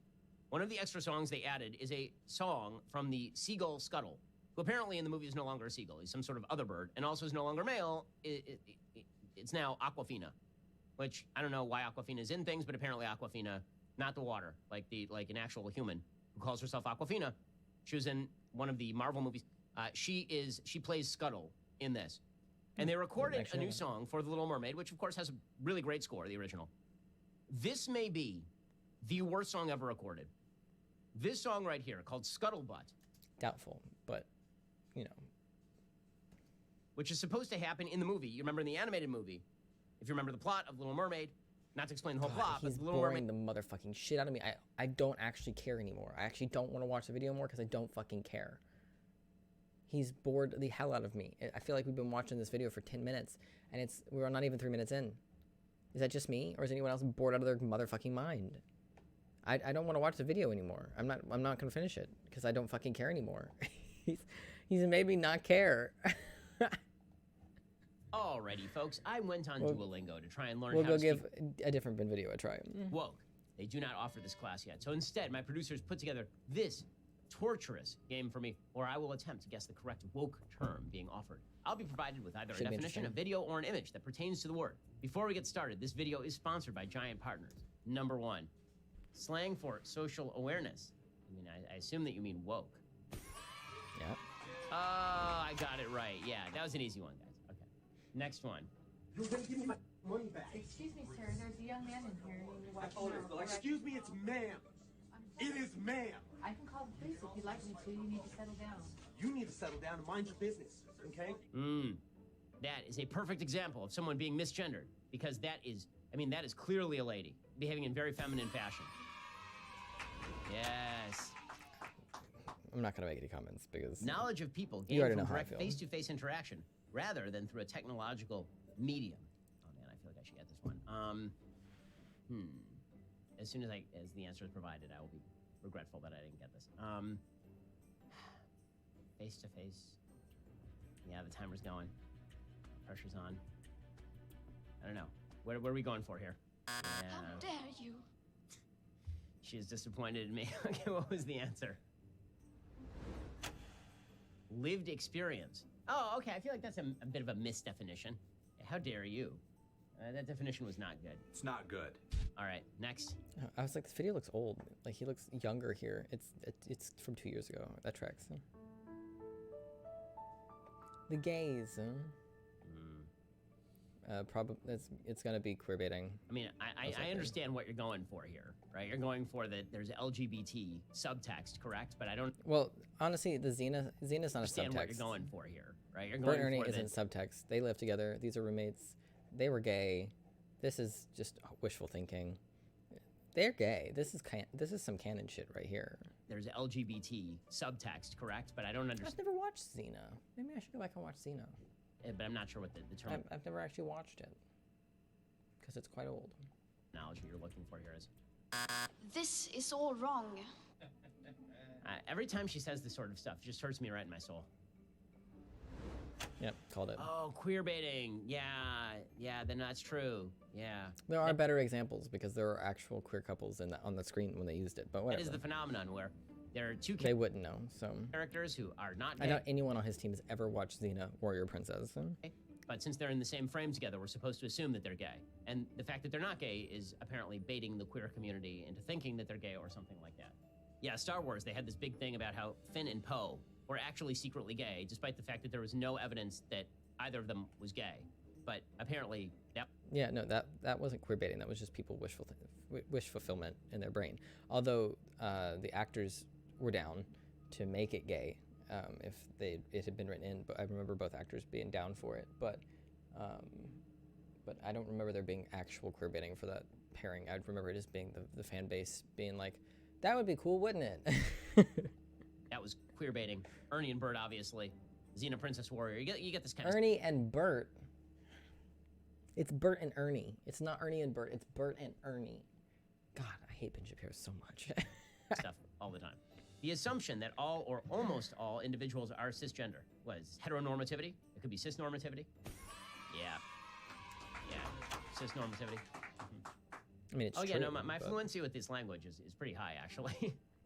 Joe is white, and Gabby is Latinx. She isn't, though. As they begin their studies, they enter an educational system with statistical differences in how students of different races and ethnicities are treated, even those that come from identical Why is Ben Shapiro so boring? Oh my God. Socioeconomic backgrounds. What is this, equity? Are we doing equity, discrimination? Are we doing unconscious bias?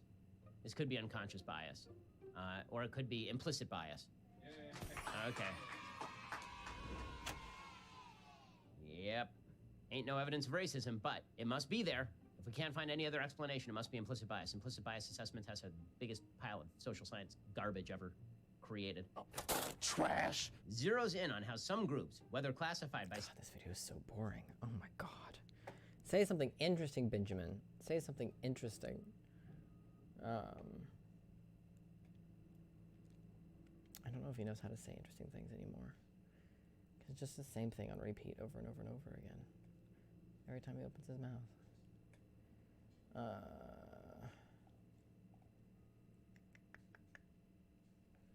certainly not going to watch the hour-long Barbie videos if his short videos are this fucking boring. Okay, I guess we'll go back to Matt Walsh. At least Matt Walsh is somewhat interesting. Now, and follow me down this rabbit hole. It's going to take us... The nightmares of transgender surgery. I tell you what, it's definitely not in my nightmares, but it is in my dreams. To some dark and horrifying places, but there are lessons to be learned along the way. Yes, dark and horrifying places, indeed. The most horrifying of places. Matt Walsh's brain. Truly, the most horrifying place on earth.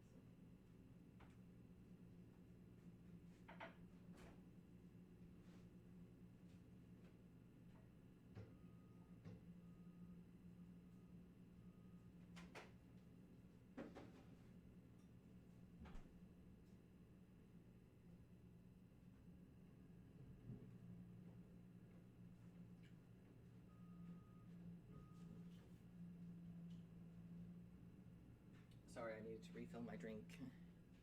I'm trying to finish drinking all the chocolate milk because it goes bad tomorrow.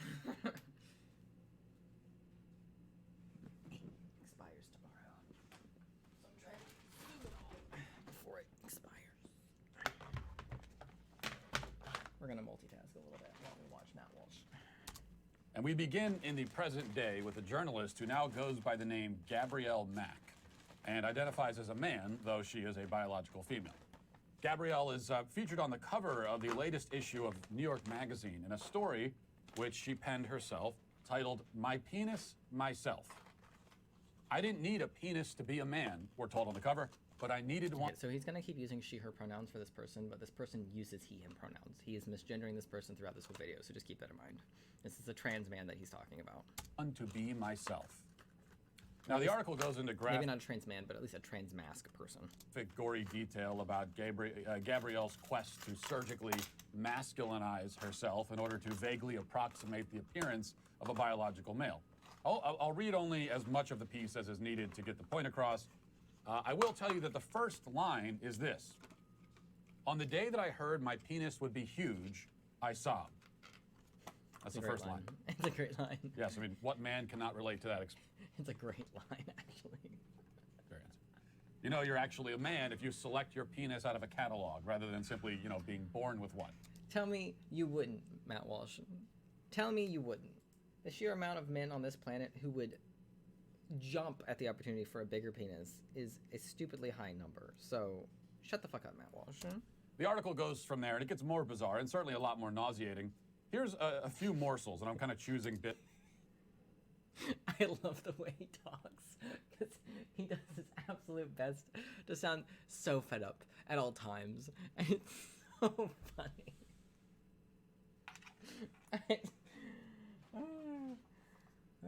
He's so upset. Oh, it's hilarious. It's somewhat at random, but here they are. At one point she says, I could not have gotten my boobs cut off fast enough. And I spent weeks before my 2019 hysterectomy up late in bed, hot and sleepless, fantasizing about the moment the medical waste disposal team at UC San Francisco would batch incinerate my uterus, which swirled with dysphoria like nausea. Honestly, that sounds fantastic. Yeah, from the depths of my soul. Just as you might feel an automatic no if a doctor offered to cut one of your healthy arms off for you, when I thought about cauterizing, excising, and sewing closed my vagina, my whole body cringed. Wrong. Well, yeah, that is certainly wrong. At another point, we're told the whole process... I don't know when this cracked. It wasn't cracked when I got it, but it's certainly cracked now. Did I do that? I must have, but I don't know how I could have missed such a massive crack on the front of the... Like, how did I miss that? Like, Jesus Christ. And of course it's on the front of it, of course. A bit rude.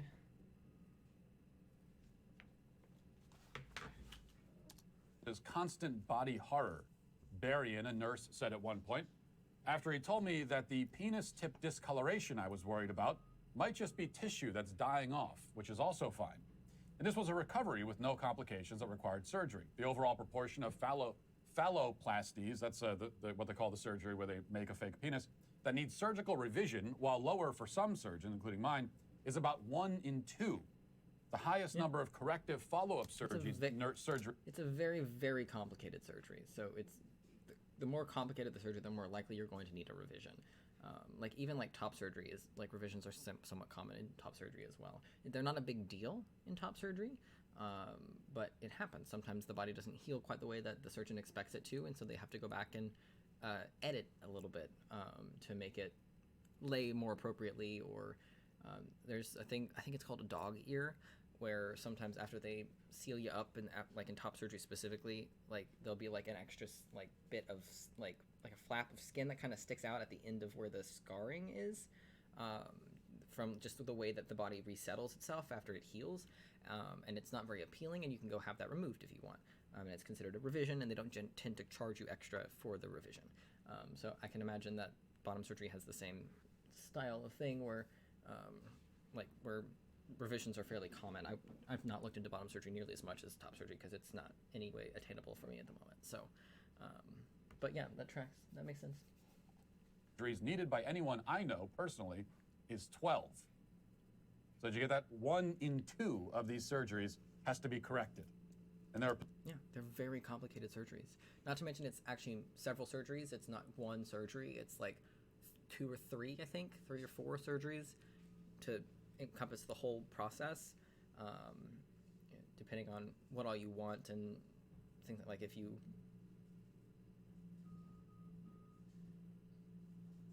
Sorry, my lunch was making a weird noise. If you want to be able to pee through it, if you want balls, if you want a pump, if you want like it's several different surgeries, and it can vary depending on what you desire from the surgery. So yeah, it makes sense that especially since it's not one surgery. Like top surgery, it's one surgery. They just chop it off and you're done. But for this, they have to take from your arm or from another part of your body, build the penis, attach the penis, and then you have to go heal from that, and then you go back, you get balls, you get like it's a whole process. It's a very long multi-surgery process. So it doesn't surprise me that the process itself, most people end up with some sort of revision at some point for some part of the surgery. Because it's a super complicated surgery. It's insanely complicated. People who have 12 corrective surgeries. Well, that's totally normal, right? Yeah. 12 corrective surgeries. She also talks about. Can we talk about any other surgery that also has like every, what's the word? Sorry. Anesthetic. Not elective. Cosmetic. Every cosmetic surgery has a risk of needing fixing. Like every cosmetic surgery, things can go wrong or things can go differently than planned. Not necessarily wrong, but things can just not end up how you want it, and then you need a revision. So like if you get like a nose job and they didn't quite shave off enough, you can go back for what is considered a revision instead of getting, or not a nose job, a lot of trans women, not a lot, but some trans women will get facial feminization surgery, which includes shaving down the jawbone to make it a little bit more feminine and less like protrudy. Not very much, usually millimeters, but sometimes it's not enough. So after the swelling goes down, they'll go back and get a little bit more, and that's usually considered a revision and not a second surgery. So, you know, like basically every cosmetic surgery has the risk of needing corrective surgery to fix the cosmetic issue. And if that surgery is actually 2 or 3 surgeries that take place over like the span of a year, like yeah, corrective surgery is going to be necessary. That's all. Corrective surgery also exists for standard like medical procedure style surgeries of like heart valve replacements and things like that. Like you go back in for fixes for these things a lot. Like they're not uncommon. It's about the controversy over this procedure, even within the trans community. Yeah, it is a very controversial procedure in the trans community because it's so complicated and in-depth and expensive. It is an insanely expensive procedure, which is why so many people don't get it, is because it's just not obtainable. It's super insanely expensive and insanely grueling of a process to go through because like I said, it's multiple surgeries on your groin area over a year. So you're basically constantly healing for a very long time.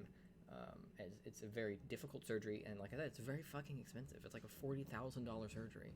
It's insanely expensive. He says, phalloplasty in general, it was clear, it was hard for people to accept.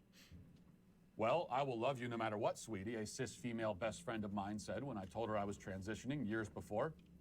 Quote, as long as you don't get a one flatly demanded, don't get a It was another trans masculine person I used to know said, disgusting, insane to want, and to have a surgeon make a sensate phallus out of your arm or leg or somewhere and franken-stitch it to your body, to go so far out of your way to opt into a tool, perhaps the tool of so much suffering, is wrong, she said.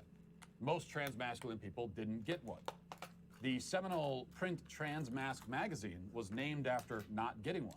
Yeah, and it's, I don't know if he's gonna say, but it should be very clear that the reason most trans men don't get bottom surgery isn't because it's because the surgery hasn't come very far. Like, it's not very, like, despite it being revolutionary, it's still pretty much in its infancy. It's still got a lot of risks. It's still got a lot of complications, and like it's still in its infancy in terms of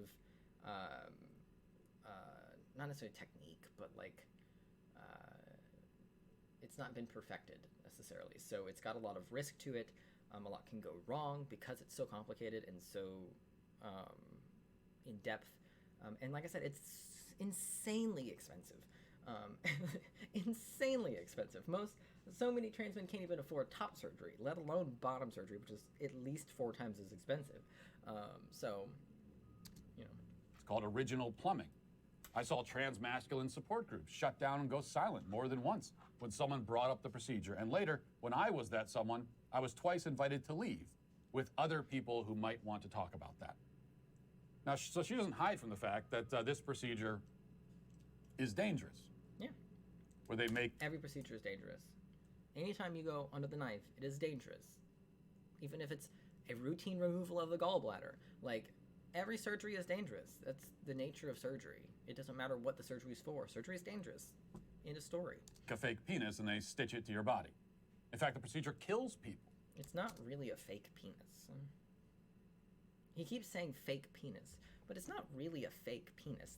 It does all the things that, like, his penis does, except there's no semen. But there's plenty of cis men who can't get women pregnant. So, you know what I mean? Like, he keeps calling it a fake penis, but the whole point is, especially if you go through all the different, like, if you get the pump and you're able to pee through it and everything, like, it can do all the things that a cis guy's penis does, except transport semen, because trans men don't make semen. So him calling it a fake penis, I just find it funny that he keeps pointing out, it's a fake penis. It's a fake penis because I have a real penis and it's a fake penis. I just think it's funny. I don't know why. I just find it goofy. Welcome back, Christian. But that also seems to be a potential perk from her perspective. She says, it has happened at least... He's misgendering the person that he's talking about, just for the reference, Christian. Since you weren't here for the beginning of the video, he's talking about a trans man, but he keeps using she, her pronouns. Once that someone did die from the procedure. I was fully ready to. Yeah. Anyone can die from any procedure. They are all dangerous. By which I mean I just spent nearly the last of my savings, which I'd burned navigating the social, medical, legal, extreme, mind F show of transitioning on a burial plot just in case. So she bought herself a burial plot before the procedure. Again, totally normal. But, you know. One of the nodding heads in the group belonged to a non-binary white person who was still horizontal in recovery from having had a week prior the worst happen, which was that after their procedure, in which all the fat and skin had been stripped from their left forearm from wrist to nearly elbow, along with major nerves and artery and veins, and then shaped into a tube and connected in careful layers to skin and blood vessels and nerves in their pelvis, their new penis had failed. Yeah. It died. Which is a very high risk, which is another reason why a lot of trans men don't get it, because there's a pretty high risk of rejection and a high risk of failure. So you go through this grueling process of having your arm essentially removed and reshaped just for no reason. That's another reason why a lot of trans men don't get bottom surgery. It's very dangerous. That's why I'm kind of happy that I won't be able to afford it for a very, very, very long time, because I hope that by the time I'm able to reasonably afford it or get someone to pay for it, like whether through an insurance or something, that the process itself will have innovated and become better and less dangerous and less likely to fail, because it is a very grueling process and a very expensive process to go through just to have it fail at the end. Like, that would really fucking suck. Like, I would be fucking devastated, you know what I mean? So, you know, not to mention financially ruined, outside of emotionally ruined. On them. But here they were, already getting ready for their surgeons to harvest a whole other part of their body within a month with zero hesitation. Because yes, that's how the procedure works, Matt. That's how it works. It's like getting a bone marrow transplant. They gotta take the bone marrow from somebody else first. Like, that's part of the fucking procedure. Those 3 days they'd had their penis, they said, before being rushed into an 8-hour surgery that couldn't save it. The feeling of it, even just for one moment, even still bloody and painful and packed with stitches, made it all worth it. Now, if this all sounds totally insane, then get a load of this line. Well, yeah. She says, but when... Of course it's gonna sound insane. You are cis. It's gonna sound crazy. Of course it's gonna sound crazy. This person's talking about having a penis for the first time. Like, that's not a normal conversation to be having, because it's not a normal circumstance. So of course it's gonna sound crazy to Matt Walsh. Like, duh. Like, yeah, it's not normal. It's very much an abnormal thing to talk about. It's a very abnormal experience. So I love when people are like, oh God, that sounds so crazy. Because, like, that's kind of how I feel when I talk about, like, gender euphoria and gender dysphoria and stuff, like, sometimes I feel fucking crazy because of the things my brain thinks because I'm trans and because I experience dysphoria. Things that cis people would never, ever, ever have thoughts about.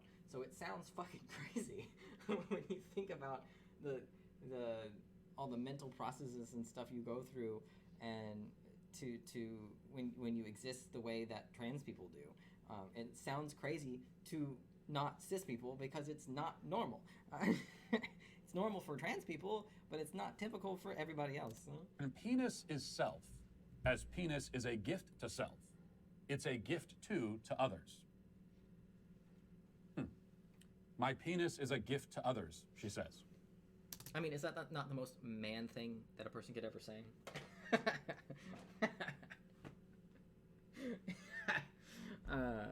Do you think he wants people to be quote-unquote completely untouched so that when they pass away, he could take them from their grave and take them to his school cave so he can survive on the meat?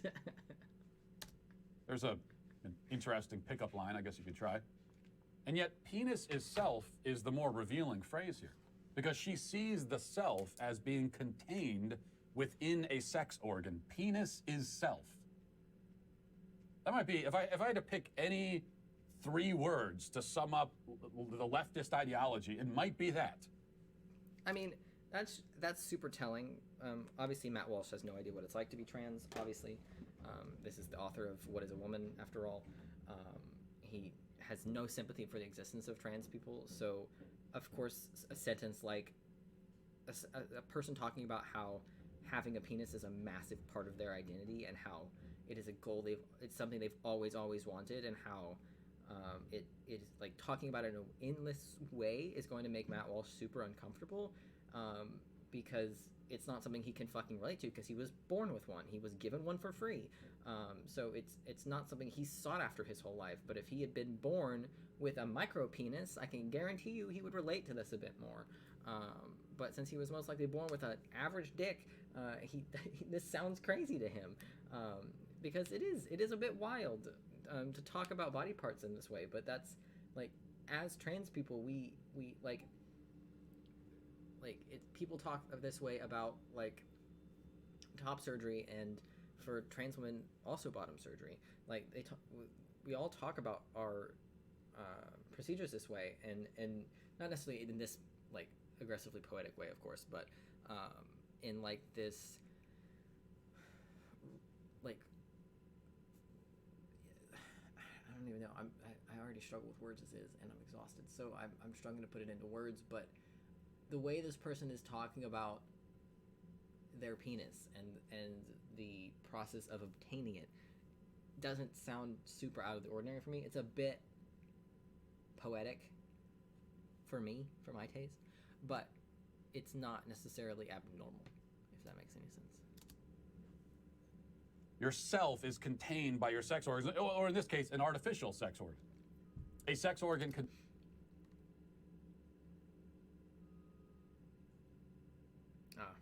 Twitch is being stupid. Is it doing that to you too, Jimmy, or is it just Christian that's struggling? I know Jimmy said it took him a few tries to get connected, so maybe Twitch is just struggling today.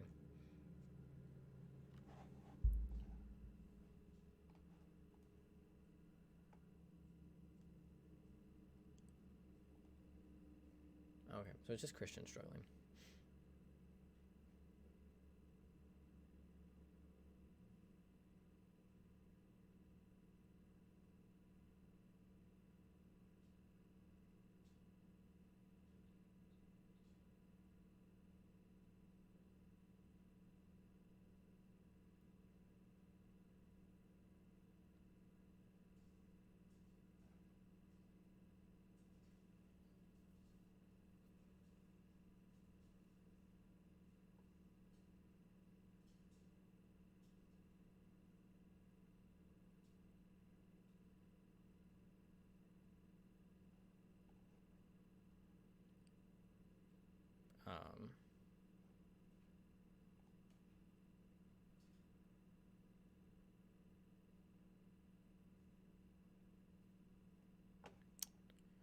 I wanted to look at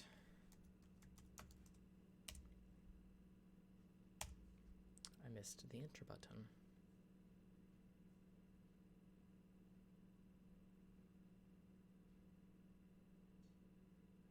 I'm not seeing anyone talking about it. So.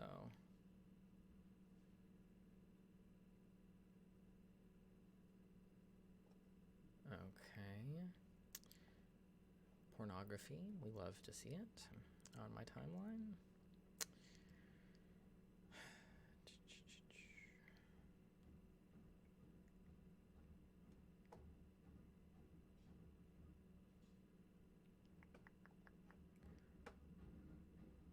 Twitter is such a shit show. Okay.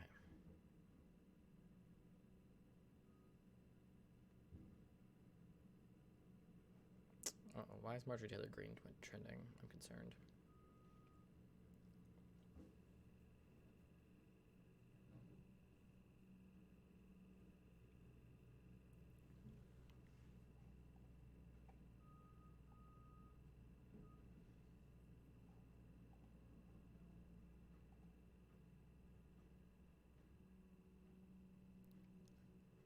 Same old Marjorie Taylor Greene stuff. Nothing fancy. Just more Marjorie Taylor Greene being Marjorie Taylor Greene. So, at least nothing's new in that department. That's nice, at least. Constructed from flesh hacked off of your own body. Again, hacked off. Like, it's surgically removed. It's not hacked off. Like, they always use words like this. Like, obviously when I talk about top surgery, I say chopping off and cutting them off. I talk about it in this very drastic language because to me that's what it is. Like, they're removing it. So, but they do. It's a surgical procedure. It's a lot more nicely done than hacking it off or chopping it off. Like, it's a very it's surgically removed. It's a very different connotation, surgically removed, than chopped off or hacked off. Like, it's at the end of the day, it's the same end result, but it paints a very different picture in the mind to use that kind of language. So. This is probably a good time to show you the picture if you haven't seen this. If there could possibly be a good time for that. Here's the cover of the magazine with Gabrielle Mack, and you see her in her underwear with a huge hole dug out of her thigh there. You can see that in the thigh. But you also notice something else. The sad thing. Oh, he keeps saying Gabrielle. It's Gabriel. His name's Gabriel, but he keeps saying Gabrielle, and I guarantee you that's on purpose. Because Gabrielle sounds more like a more feminine name, but Gabriel obviously isn't. So, I just assumed that maybe this person was like Hispanic or something, like, and it was, that was just how it was pronounced. But no, he's just pronouncing it wrong. His name's fucking Gabriel, not Gabrielle. Thing here. If we can select. Also, I love blurring out the underwear. Like, I don't know. I just find that funny. If it's safe for the cover of a magazine, I think it's safe for especially New York magazine. Just one sad thing from this tragic, grotesque spectacle, and that is that she still doesn't look at all like a man. Right? She has wide hips, kind of an hourglass figure. She's. What is he talking about? What is? Do you know how many cis men look like that? So many. There are so many cis men who have hips. What are you fucking on about, Matt Walsh? It's very small and petite. There are plenty. Have you work with Ben Shapiro? What are you talking about, small and petite?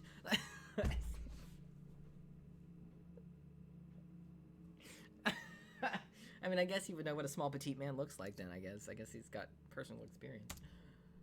No, she doesn't look like a woman, certainly, but neither does she look like a man. She's in sort of a gender purgatory. What we find is that we can reject. What? He's so stupid. It's so entertaining. The gift of our own physical selves by mutilating our bodies. But what we cannot do is create a new self. When it comes to ourselves, we have only the power to maintain or destroy, not to create. If you choose to destroy yourself, you'll be left with this, which is what all trans people who get surgeries are left with. You're left living in a prison of your own making. No, the prison is the body we start with, Matt Walsh. The point of the surgery is to make it not a fucking prison anymore. But you wouldn't understand that. So. Stuck like that forever. But I told you this story gets darker. And it does. How could it possibly get any darker, Matt Walsh? Huh?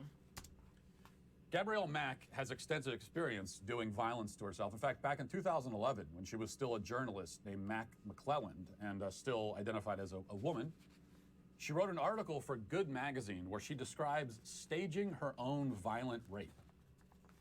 Now, McClelland wrote at the time that she met a woman in Haiti. When she was in Haiti, I think she was working for Mother Jones, and she was as a journalist in Haiti stationed there. And a year prior to this, so 2010, she was in Haiti, and she met a woman who had been gang raped by a group of men. Now, this experience... Hold on, I need some yellow pliers. Do I have yellow pliers? I don't think I have yellow pliers, actually. This is the closest I have. Hopefully this works. Meeting this woman supposedly caused trauma for McClelland. She was the one who had the trauma. And after talking over... He says it as if McClelland claiming to have trauma from hearing this person's experience doesn't, like, it somehow erases that person's experience. Like, he's so annoying. Okay. With her therapist, as she explains in this article she wrote, the two decided that the best way to overcome this trauma would be to stage her own rape. And so she enlisted a helpful friend to have violent sex with her while suffocating and beating her. And she went through with it, and she says the experience was cathartic and healing. Now, what this tells us, first and foremost, is that McClelland is a deeply disturbed, mentally ill person. And we would have known that even without her background of therapeutically raping herself. But that detail drives the point home, I think. But then again, I think mentally ill is kind of too broad a category to be useful here. More specifically, we should say that I wonder if he's actually taking that out of context and making it sound worse than it is. He probably is. Or if that's actually what happened. I mean, I don't see how that's relevant to his transition. But, you know.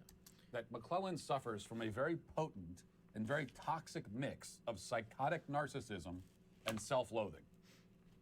And those two things not only can go hand in hand, but almost always do. She's a narcissist because she's... And you know that with your psychology degree, Matt Walsh? Oh, wait, you don't have one. Sorry, forgot. Totally obsessed with herself. She can't think about anything but herself. That's so rich coming out of his mouth. That's all she thinks about. It's all she writes about. A woman in Haiti was gang raped. And somehow that became a story about her and her own trauma. She fetishized someone else's rape and then wrote about it proudly in a magazine. This is such a perfectly narcissistic move that it ought to be included as an example of the word in the dictionary. But she also hates herself. That's why she wanted to be beaten and brutalized. She's turned on by the idea of someone abusing her because she despises herself. She says that Do we have access to that article? Did he actually link it down here? No, of course not. So we can't even go check.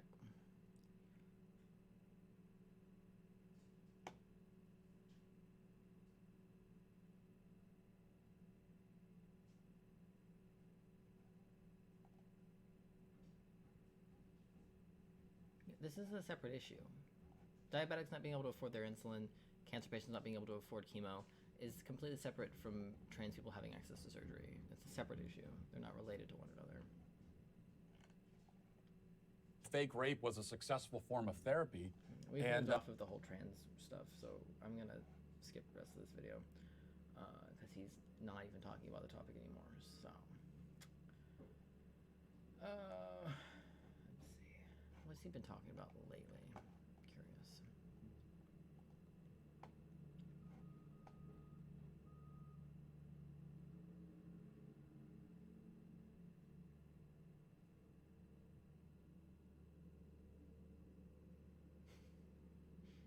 He got really boring really quickly. He's usually a bit more interesting than that. These thumbnails are boring as hell, though.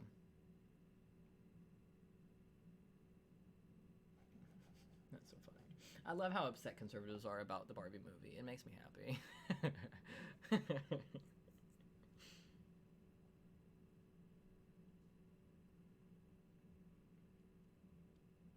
Probably because he's a white supremacist. That's probably why they're mad at Charlie Kirk, I would imagine.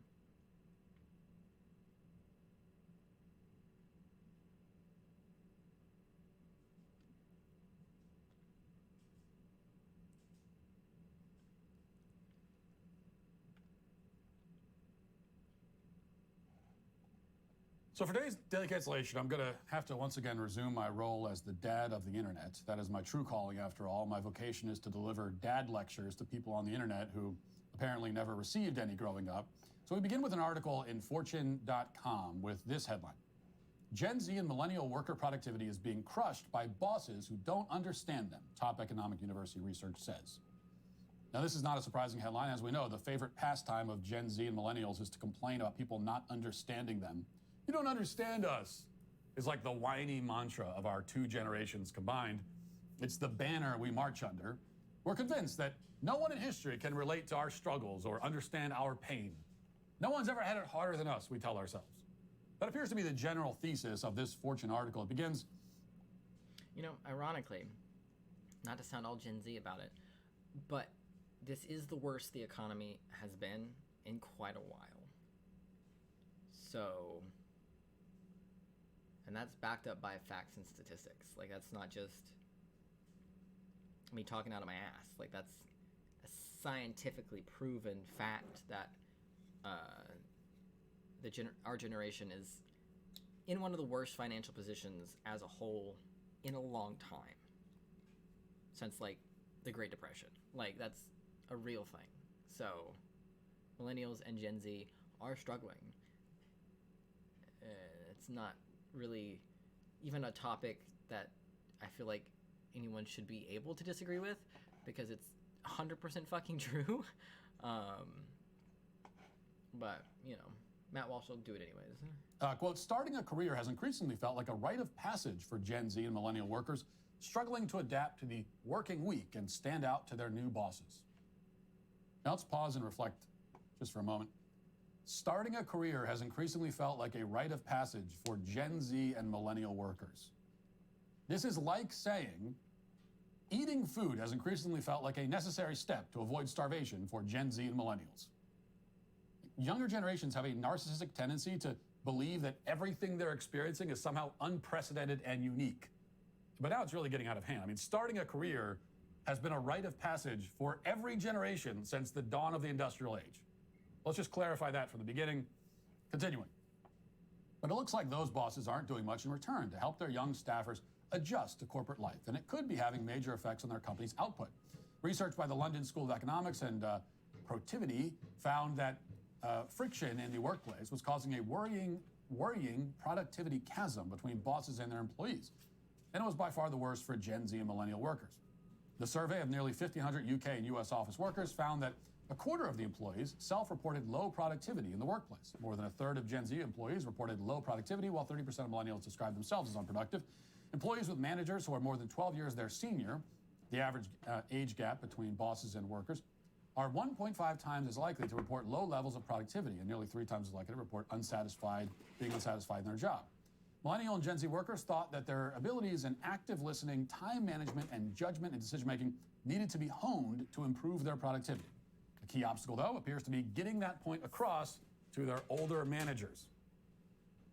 Okay, let me just give a little unsolicited career advice here.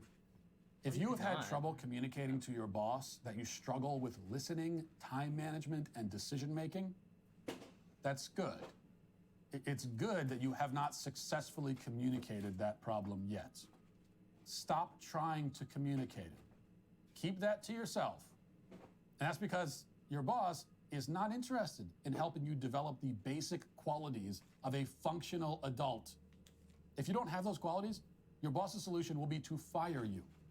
So if he hasn't noticed yet that you can't function as an adult, then don't tell him. Ooh, sexism. How dare you assume my boss is a man? Sorry.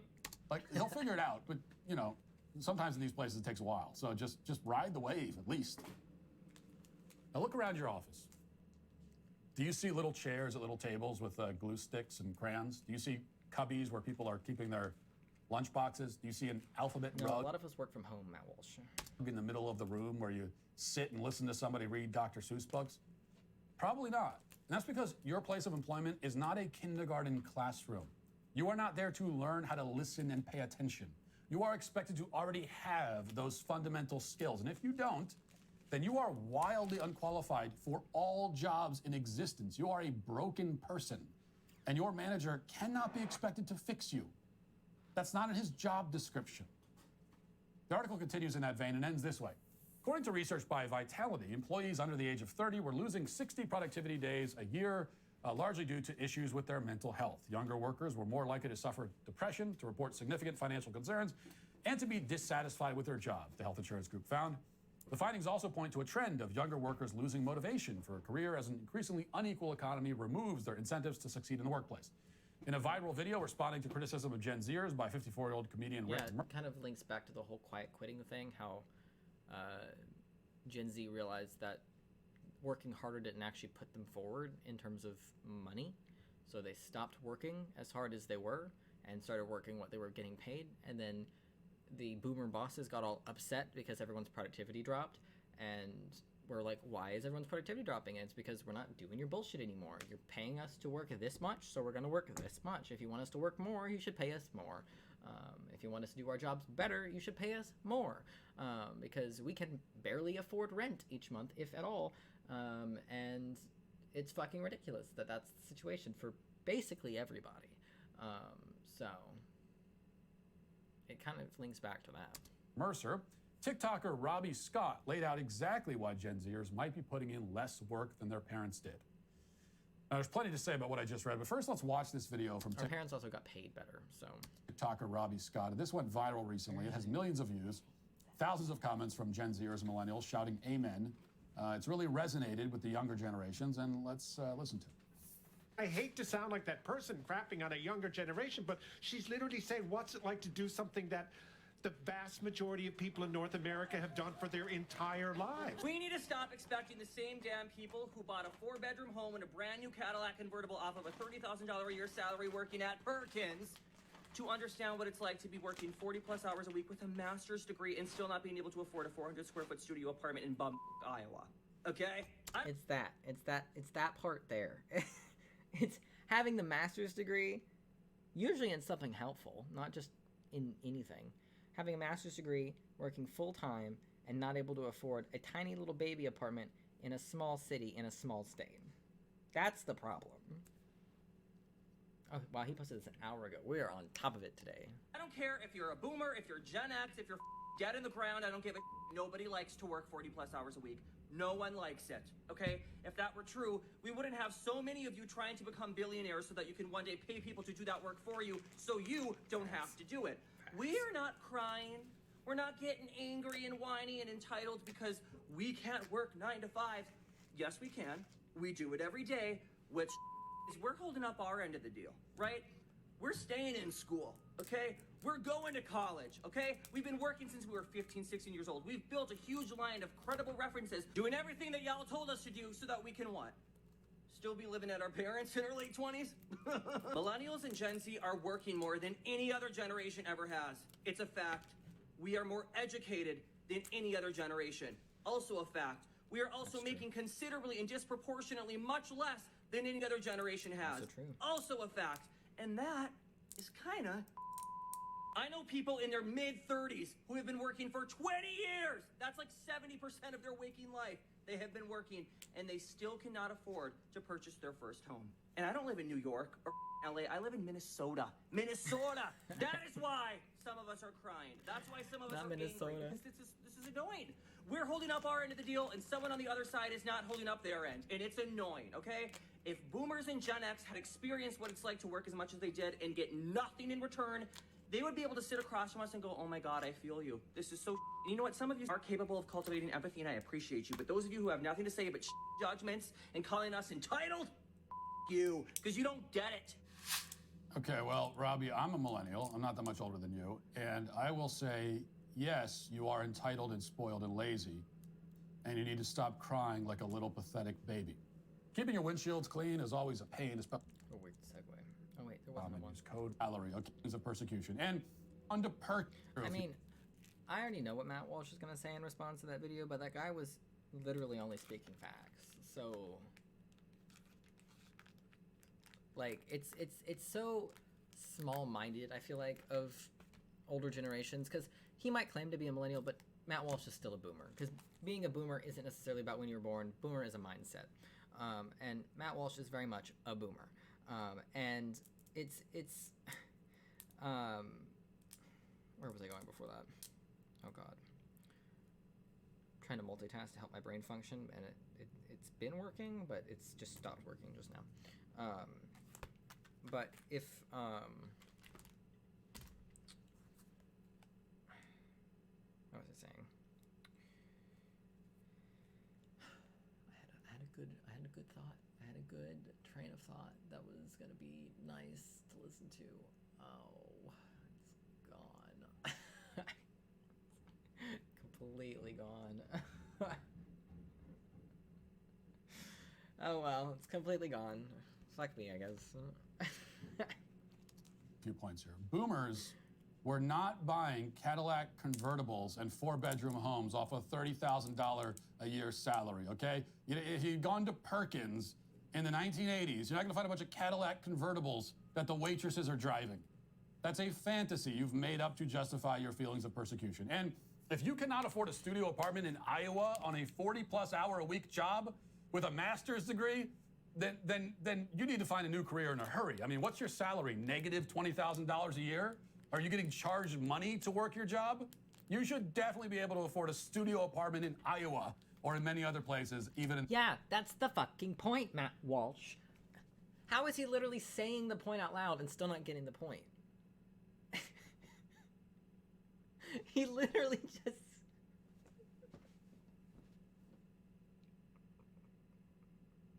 He just said...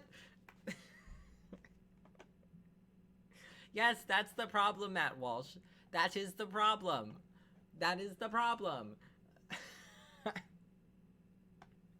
I am of the belief that you should be able to work any job full-time and be able to afford a 1-bedroom apartment, regardless of where you live. You should be able to work 40 hours a week at any job and be able to afford a 1-bedroom apartment. Or at the very least, a studio apartment. You know what I mean? Like, it shouldn't matter what the job is. You should be able to work a job picking dirt up off the ground for 40 hours a week and get paid enough to afford rent for a 1-bedroom apartment. Like, that's not a big ask. Like, I don't think it's a big ask anyways, but most people can't. Most people barely get by. I know I do. Despite working usually more than 40 hours a week, especially over the past few months. Oh, why are we over there? In this economy. Like, is everybody in the world homeless? If that, you can't afford 40 hours a week, you cannot afford a studio apartment. That means everyone's homeless. Like, almost everyone in the world. Quite a large portion of Gen Z and millennials actually live with their parents or live with roommates. A pretty large portion still live at home, despite the fact that most of Gen Z is old enough to live on their own. But most can't afford to. So most live at home, which was the point that he made in the video that we just watched together. Literally like 30 seconds ago. The world is homeless now, I guess, apparently. And you go to Iowa, everyone there is homeless. The entire state. Look, I know things can be tough, but there's no need to wildly exaggerate. It's true that boomers had an easier time affording housing. It also happens to be true that boomers, on average, were buying much smaller homes and fitting more people into them. These days, the average home size has gone up while the average household size has gone down. So you've got fewer people who are looking for more house, okay? Now, when I was a kid, we lived in a 2,000 square foot single family home. I had 8 people in my family sharing that home. Now, the average family size today is 2.5 people, and the average house size is 2,500 square feet. So people want bigger houses for fewer people. And they also want to fill their houses with more expensive stuff. Now, that doesn't entirely negate or explain away the struggles people have finding housing these days. I'm not denying that, but it does add a little bit of necessary context. It kind of sounds like you're denying it. The boomers were not getting jobs as waiters at Denny's and then going out and buying castles with drawbridges and moats and a squadron of guards in shining armor, okay? So just calm down a little bit with the hyperbole. Are millennials and Gen Z more educated than any other generation in history, as Robbie says? No, definitely not, Robbie. Millennials and Gen Z, on average, have spent more time in formal educational facilities and have earned more fancy pieces of paper and have spent more money acquiring them, yes, but are they actually more educated? To be educated is to be knowledgeable, and there is very little evidence that young adults today are more knowledgeable than previous generations. In fact, all evidence points to the contrary. That's because the education you acquired was mostly useless, and in many cases it made you dumber than you were going in. And if you're mad about that, you should be. You got scammed, you got worked, you had your pockets picked, you got taken for a ride. But you know, I noticed these self-pitying Gen Z rants are rarely directed at the university system. He talks about how, oh, that degree you got must be useless, but what he doesn't understand is that most people don't get useless degrees. Like, they want to talk shit about, like, theater degrees and, like, gender studies degrees and shit like that, when that's not what most people leave college with. Most people leave college with useful degrees that actively translate or are supposed to actively translate into jobs, but don't end up translating into jobs because the job market is so saturated, and because people, and even if you can get a job working in your field, it doesn't pay enough to do anything. So you have to have another job or 3 other jobs to be able to afford rent. System, which is the system that scammed you and gave you the worthless education that they charge you 6 figures for. Take it up with them. Why are you yelling at them? And these rants also rarely end with what... Okay, so if I were a white person and I said I want to Hold on. Oh yeah, this is the trans one. Okay, sorry. Transition into a black person. And I'm redefining what blackness is to fit what That's not a thing. Okay, so if I were a white person and... Okay, we're switching over to Jubilee because I'm fucking tired of Matt Walsh. She's fucking boring. He's usually more entertaining than that, generally speaking. I'm gonna try to hang this up. It's gonna be difficult because it is quite high up there and there is a desk in my way. So we're gonna see how this goes because I can't stand on the desk. The desk is not sturdy enough for that. So we're gonna be doing some leaning. But my live, laugh, lobotomy sign is gonna go up on the wall now because I found the perfect spot for it. So I'm gonna actually hang up some of my artwork that I have purchased over the years. Hundreds of dollars worth of merchandise is currently on the wall behind the camera. Let's see. 100, 200, 300, 400, 500. Probably around $700 or $800 worth of stuff on my wall. Between all the pops and the artwork that's on the wall. Just the one I posted a photo of in the Discord. Because each of those blocks is about $30. Each of the pop figurines, I believe the orphan black ones are still worth quite a bit, actually.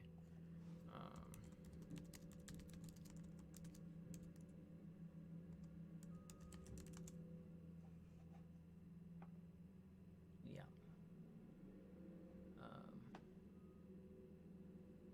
Yeah, to get the lot on eBay,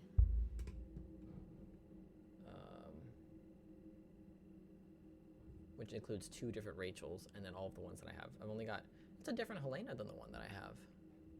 Interesting. Because I have the bloody dress Helena. Is being sold online for over $100 for the lot. In their boxes. Here's the 6-pack. No Felix, but 2 Rachels, $150. And then each of the other ones I have, like the River Song pop figure is like $60. The Daisy Johnson pop figure is like $60. So, let's see, how much is the River Song pop figure? I just looked at it the other day. Never mind, it's closer to $90. The River Song pop figure is closer to $90 if it's still in its box. If you buy it new, the one I have is $87 on Amazon right now. You can buy it for more on eBay.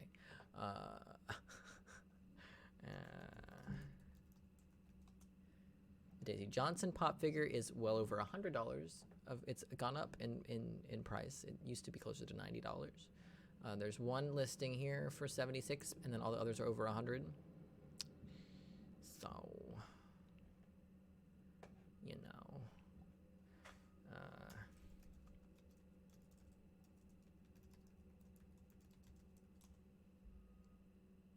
The Mockingjay Pop is $40. That seems about right.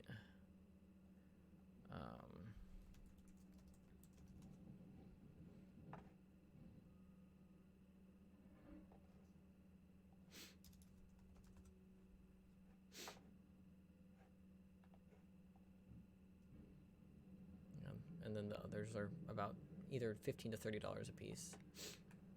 So, and then I've got the 3 pieces of like this kind of artwork, which are, I think, worth $20 a piece. So, yeah, I spent all the money on all this shit, so it's nice to put it up on the wall where I get to see it. Check my laundry, because I think it's been an hour. Oh yeah, it's done.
I said I want to transition into a Black person. And I'm redefining what Blackness is to fit what I view it as, right? Would you consider that appropriation? I consider that dodging, and I consider that comparing apples to oranges because race and gender identity are two separate different things. Preach.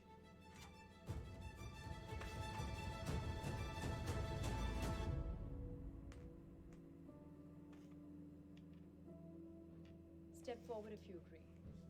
The transgender movement is indoctrinating our... Okay, I just want to say before we start, something I don't like about Jubilee is that they don't invite normal people onto the show. They invite, especially when they invite conservatives onto the show, they usually invite conservatives whose entire job is talking points, and conservative talking points specifically.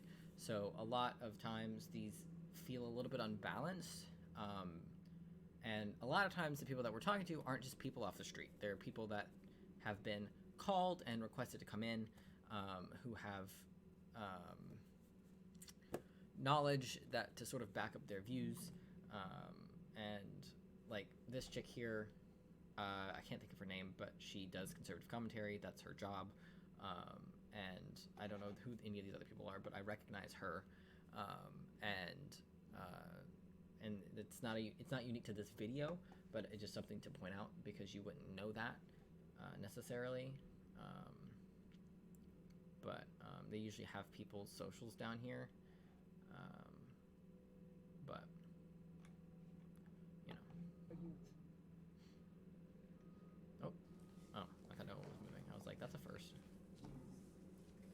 We are seeing, especially on social media, on TikTok, you're seeing a lot of people in this community really just targeting children, and you're seeing drag shows, even in conservative states like Texas, and even just media. Drag shows. Yeah, movies, like it seems like everything. I know this video is actually a lot older than I thought it was. It's from December of 2022, so it's over a year old now. Just over a year old. It's closer. It's not quite.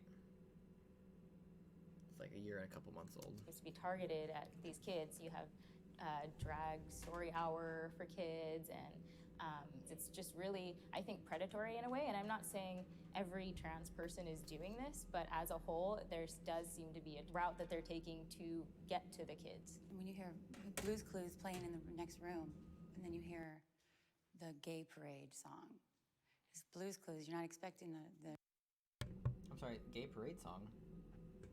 What's the Gay Parade song? To be talking to the children about that, it really makes you wonder, are they really coming for the children? And I think we see in our population now the rate of young children who are identifying as transgender, non-binary is skyrocketing. And I think there's something to be said for people who are truly experiencing gender dysphoria, which we recognize exists, and those who are experiencing what is now going to be called, or in the future going to be called, this social contagion gender dysphoria, where they're being exposed to it on social media or in school, or mom and dad are having a conversation about it with children, and children social are now contagion. starting to... Oh, somebody's been reading. What is her name? Abigail. What's her name? Abigail Schreier? Is that her name? Abigail. Yeah, Abigail Schreier. Irreversible damage. Someone's been reading. Develop gender confusion. Or even babies, right? People who are being born, they don't have to put the gender on the birth certificate. And babies. Reminds me of rabies. They're saying you can choose whatever you want to be. Like, that's so dangerous. And even lying to them, saying like, oh, if we put you on hormone blockers at this age, it won't do anything to your puberty. It won't affect you long term. And it's just a straight up lie. And there's like an entire Reddit thread dedicated to... No one says it doesn't do anything to your puberty. No one says that. That's not a thing. Because it does. It stops the puberty. That's the fucking point.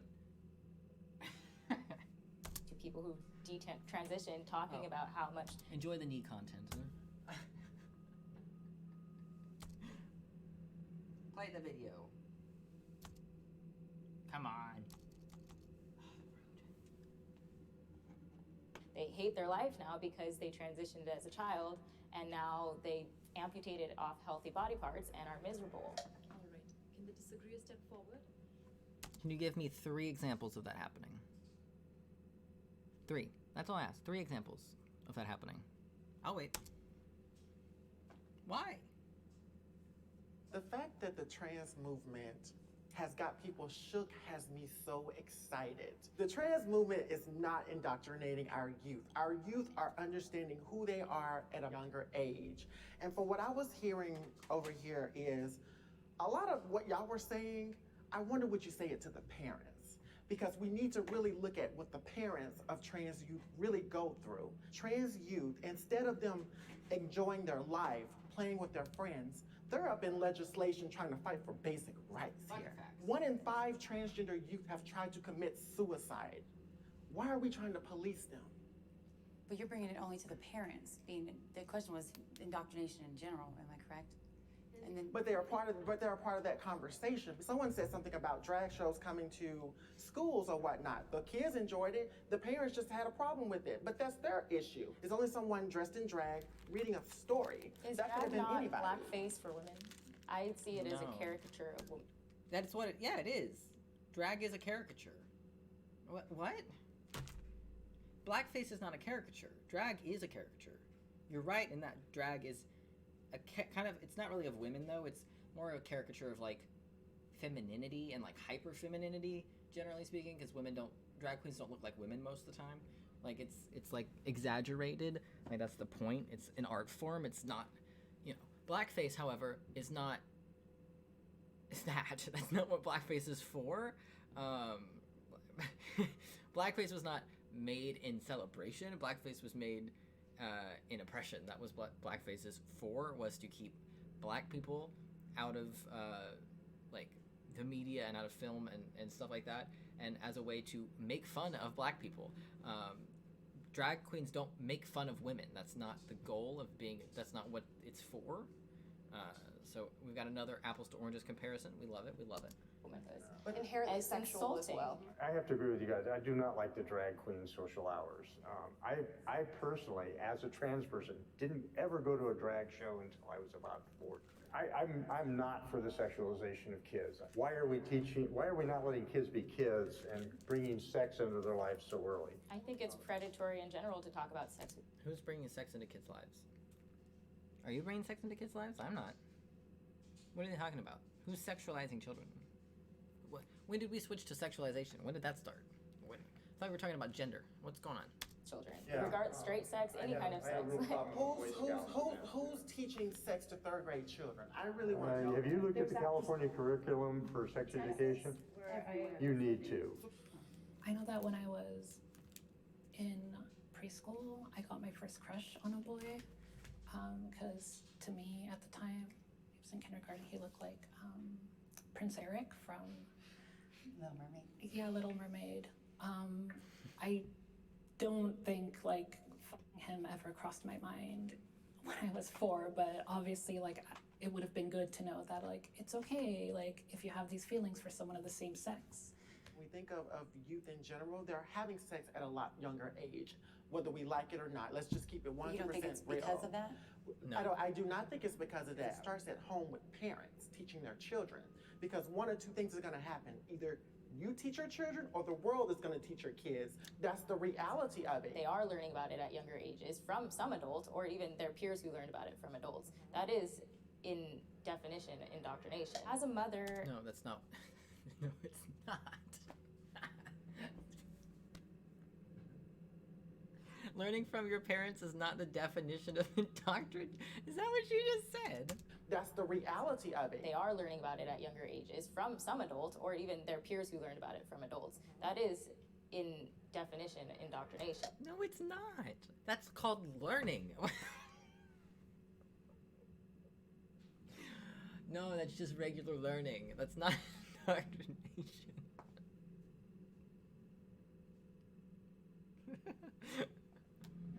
As a mother and seeing what my children are going to have to be introduced to at such a young age, like I didn't even know what a gay person was till I was like 12. And so they're going to be having these really heavy adult conversations at a really young age just because of their exposure. And that is honestly...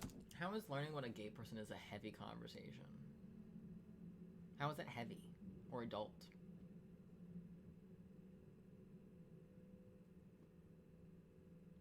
I can't think of how it's heavy or adult to learn about gay people existing.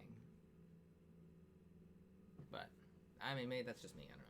Just scary because I don't want to have those conversations. That's why I will be homeschooling my kids because I do believe it. You don't want to have the conversation, so you're going to homeschool them? Isn't that where you would have the conversation, though?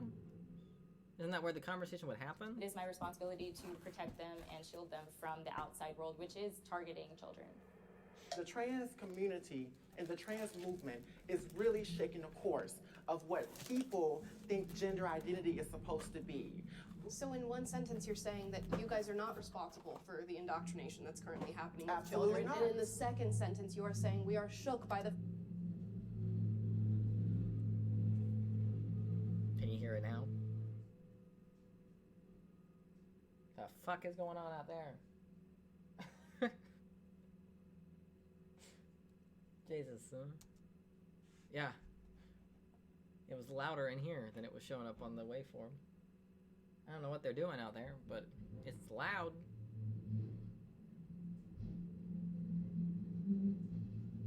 What is happening?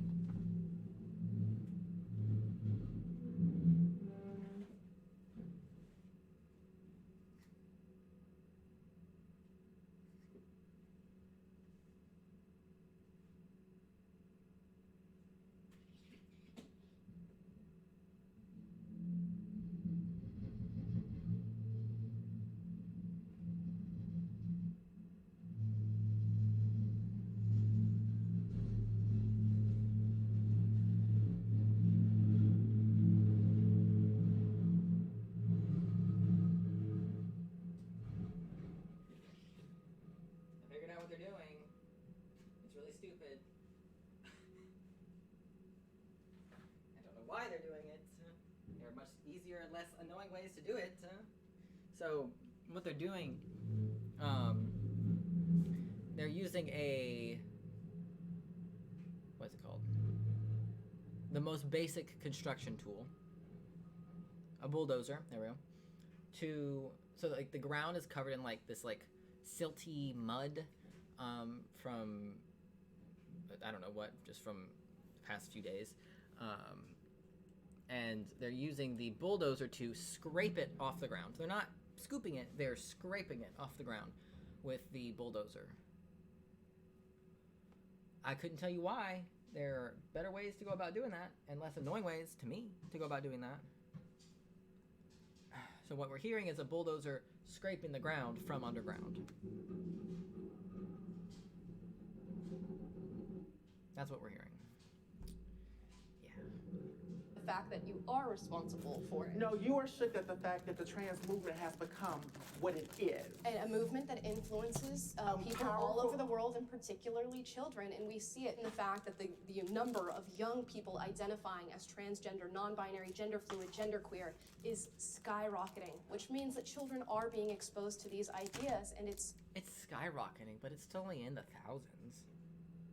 It's not like it's millions and millions of kids. It's thousands. Like, it's not, they say skyrocketing, which, like, technically, statistically, yes, it is going up quite fast, but it's going up from like 30 to like 10,000, which still isn't very many kids. 10,000 kids? There's less kids than that in your average school district these days. So certainly coming from institutions like the media, like Hollywood, like our public institutions and schools. So to say that that is not happening, or to deny that that is... Oh yeah, it's a little late to pull this out. My Daddy DeSantis flag, since he dropped out. Make America Florida.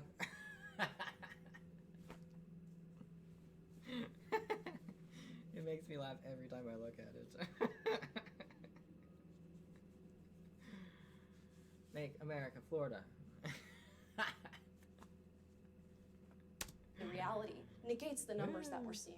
What I would say is that the idea that there is a single transgender movement and ideology is disingenuous, and it really is. That at its core, being transgender is about separating sex from sex roles and gender roles that are compulsory. Do you think that children should be able to transition medically? No. I think No. it just really depends on each individual situation. They should be able to make the best medical decision for them. I am comfortable sharing. I love that they brought up kids transitioning right at the very, very end. Also, I'm just gonna change cameras because this camera is not cutting it. Dropping things.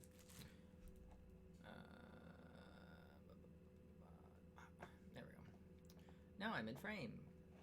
Bathrooms with the other side. Yes, I feel comfortable. Safe, that might be a different question, but comfortable, yes, I feel comfortable. How is safe and comfortable? The bathroom issue opens up is an issue of predatory men taking advantage of the opening. That now they could walk into a women's bathroom or a women's locker room, as we've seen happen in instances like here in Los Angeles at We Spa. And they go into a women's space, they expose themselves to the women, and then they say, well, I'm a trans woman and you've opened up this space for me. But we cannot blame trans people for that. And Nobody's blaming you. That's the You just did, ma'am. You just did. You said I'm not comfortable. I don't feel safe sharing bathrooms with the other side, meaning trans people, because cis men pretend to be trans people sometimes. You just did, literally in the prior sentence.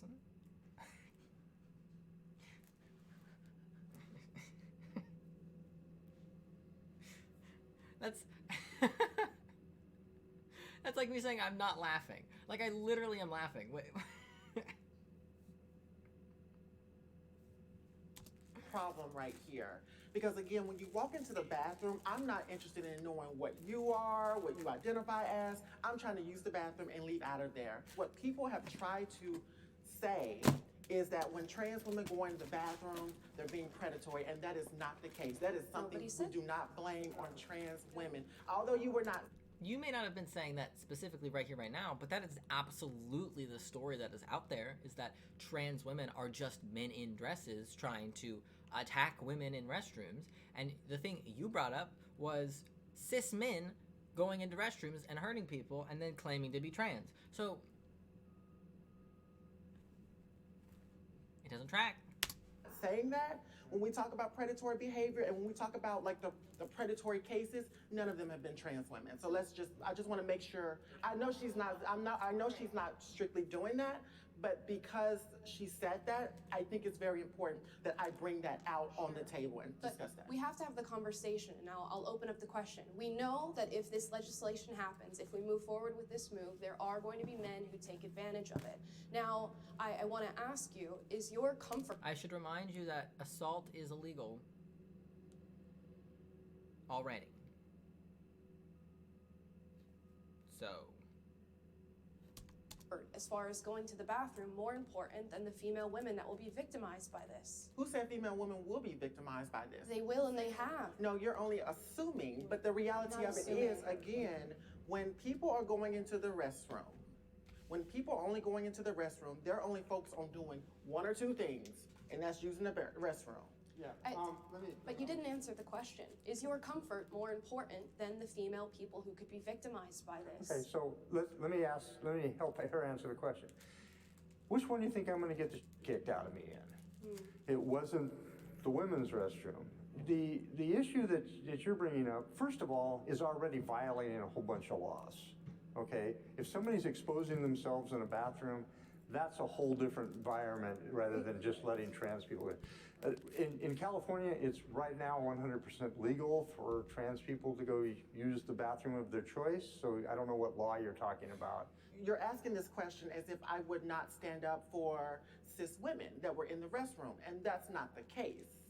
Nice dodge there. But the reality of it is, one thing I'm noticing is we're reducing a lot of these particular conversations to genitalia. And it's not about genitalia, it's about safety. Yeah, her concern is the possibility of predation, and that's still a possibility. It doesn't matter if trans people are using the restroom or not.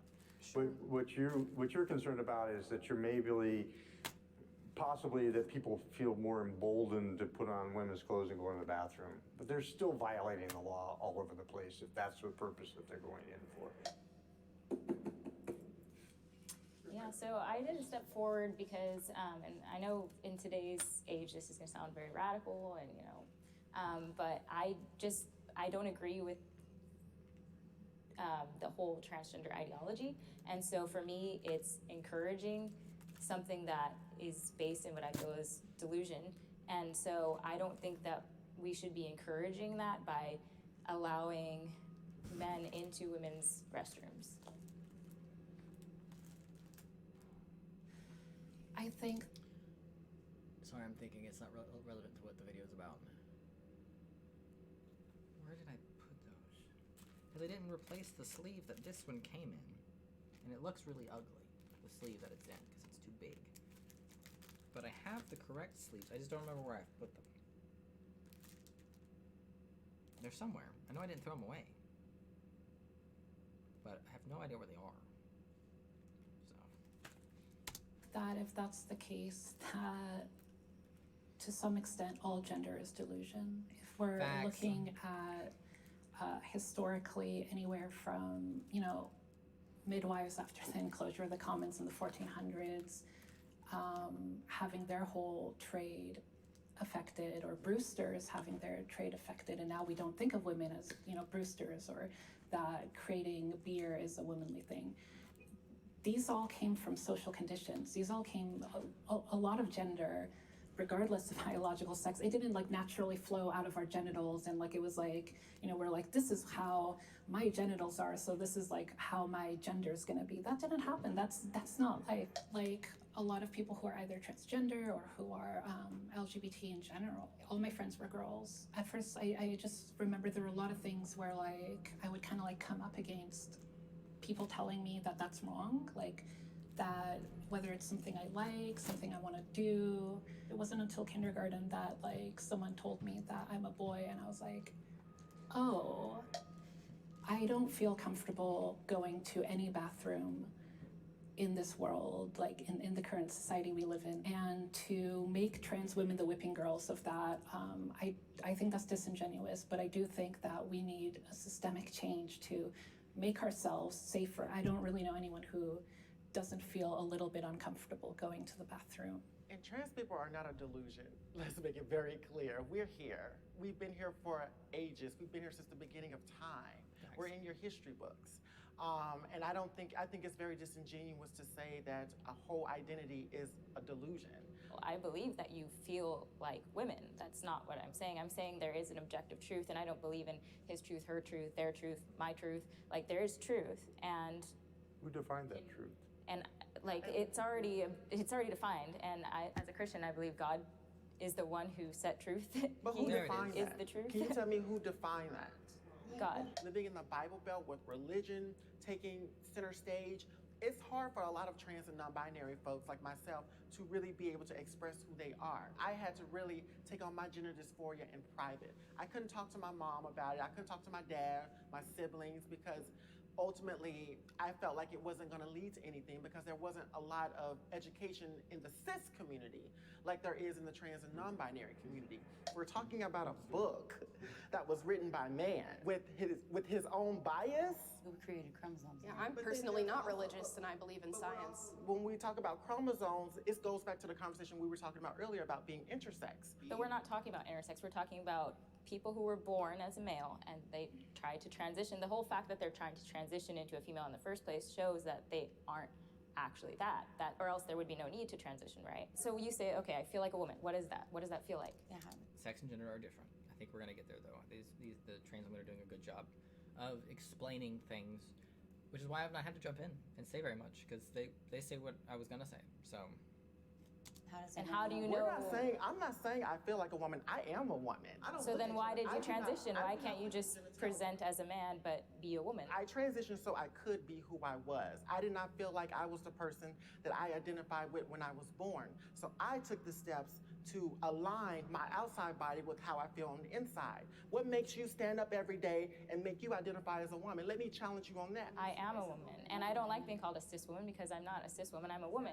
I'm not a birthing person. I'm a mother. So get mad at the terminology, not at trans people. It's your new terminology. But this is what I notice a lot of cis women do. The terminology has been around for so long. Cis is a prefix. Cis means same. Instead of getting mad at trans and non-binary people for using updated terminology, get mad at Webster. You're not going along with the times and being educated on the different pronouns and the different identities. You have to admit, some of the pronouns are kind of ridiculous. I mean, to be, with all due respect, I mean, I'm sure you have to agree some of the pronouns. I don't think they're ridiculous. I think they're very expansive. Trans and non-binary people just want you to respect their chosen pronoun. We are not trying to force pronouns on you. Just understand that the terminology is going to continue to grow. If you're willing to educate yourself and understand, then you've got it. The ability to give birth is a anything. woman's greatest strength. It's a bit reductive.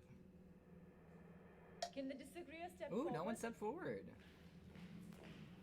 Love that.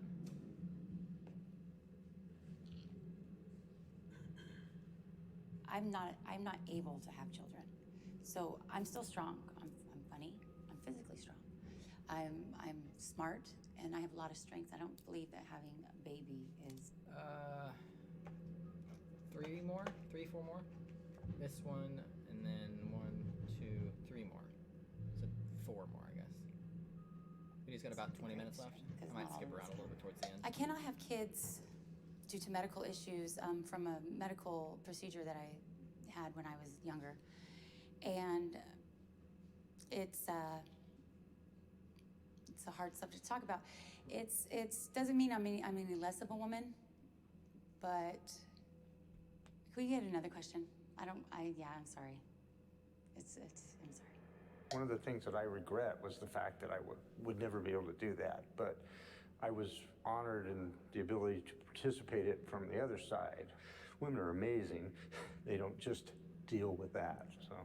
While giving birth is not a woman's greatest strength, I do think that only biological women are capable of going through that process and bringing life into the world. I need to push back on that because we're also forgetting that trans men and trans masculine people can also give birth as well. And I don't think it's fair to just set it on one group that says that just biological women have that power to just give birth. And we have to be very clear when we look at the nuances of birth. I recognize that there are people who have different identities. There are biological women who identify as men and then go on to give birth. I would argue, however, that those people are still biological women. And I know that is something that can offend many, but that stands as my belief. So the correct term is actually cisgendered woman. Cis means same. It means that you identify with the birth that you were assigned. And so, I just really, really wish that we would kind of be a little bit more mutable to the terminology, because I think that's what really is going to open up that dialogue and that discussion. If I may, I think the crux of the conversation kind of comes back to, are trans women women? And I think if we don't agree there, it's going to be very difficult to kind of keep the conversation going or even agree on the points that you guys are talking about, because if we don't believe that trans women are women, then the conversation kind of ends there in terms of whether they're like men can give birth or not, if that makes sense.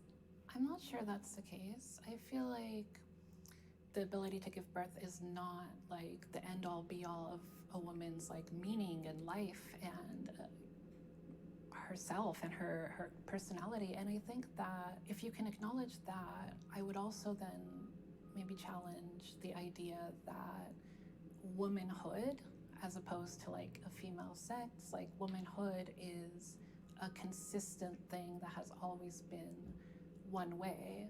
So how would you define womanhood? You sound like Matt Walsh. It's a good question. Womanhood, to me, is about standing in integrity. It is about being confident in who you are. And me, as a Black trans woman, should not be a threat to you. And what I see from a lot of cisgender women is they're trying to deem what womanhood is supposed to look like. I have my own perspective of womanhood.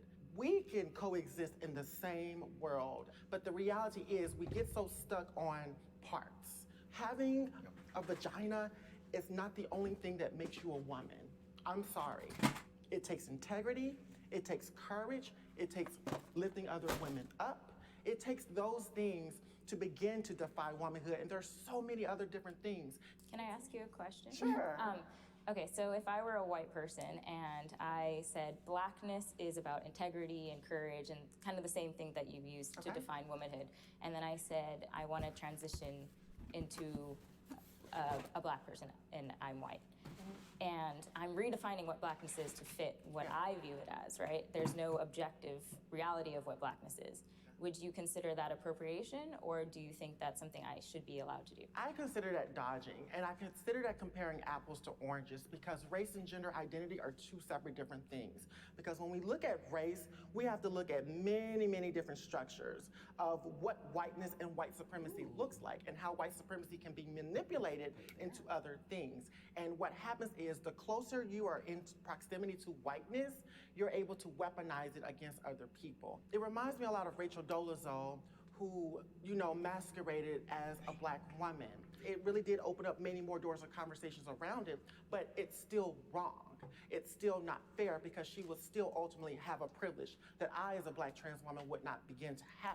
What's interesting is that we're talking about race and gender, or as we probably like to call it on our side, sex. Race actually has a more understandable structure for people being transracial. Race does actually exist on a spectrum. I'm biracial.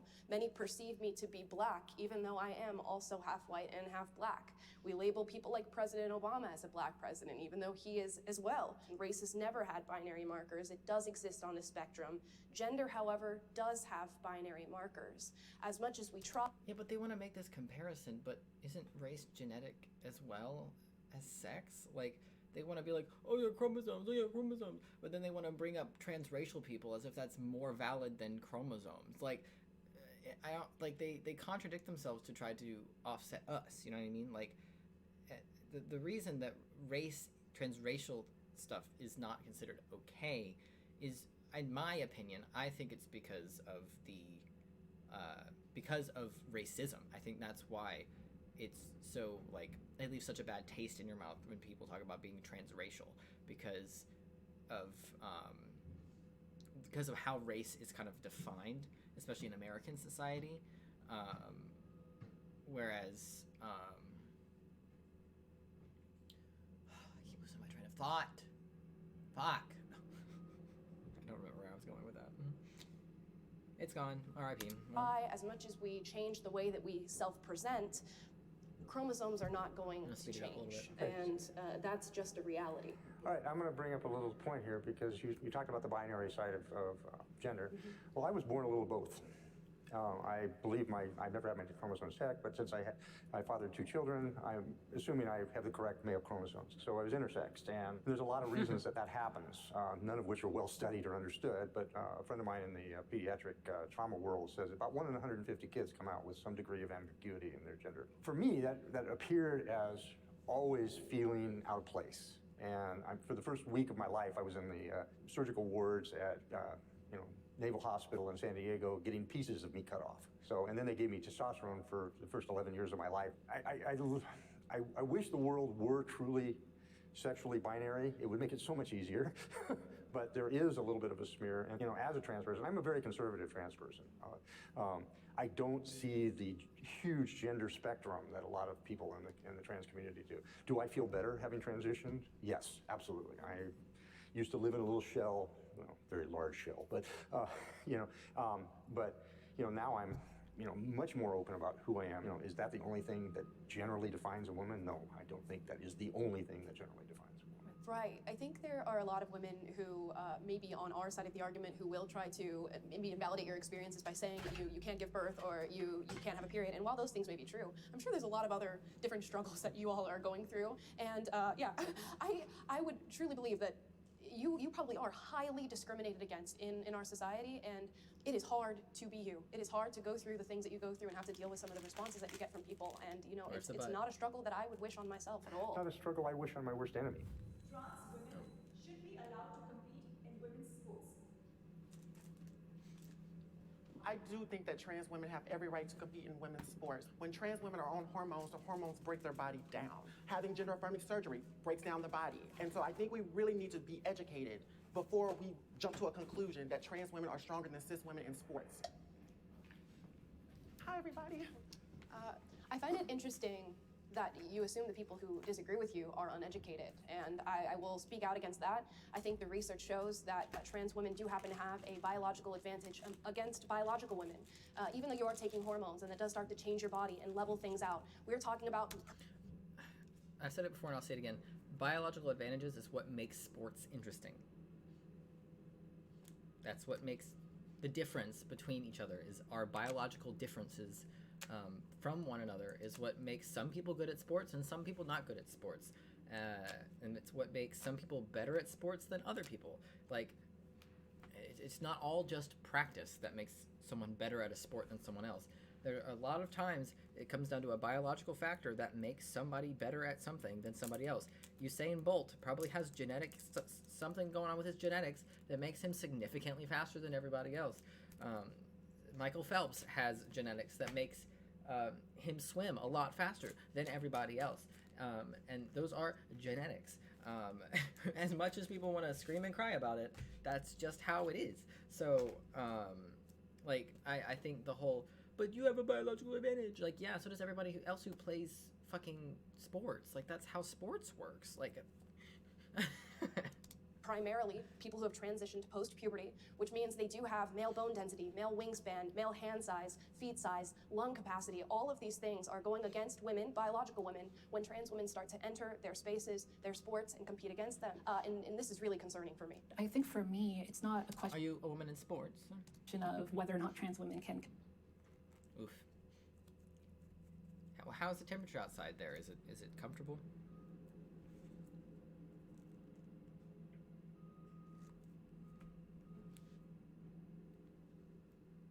Not bad? Well, that's good.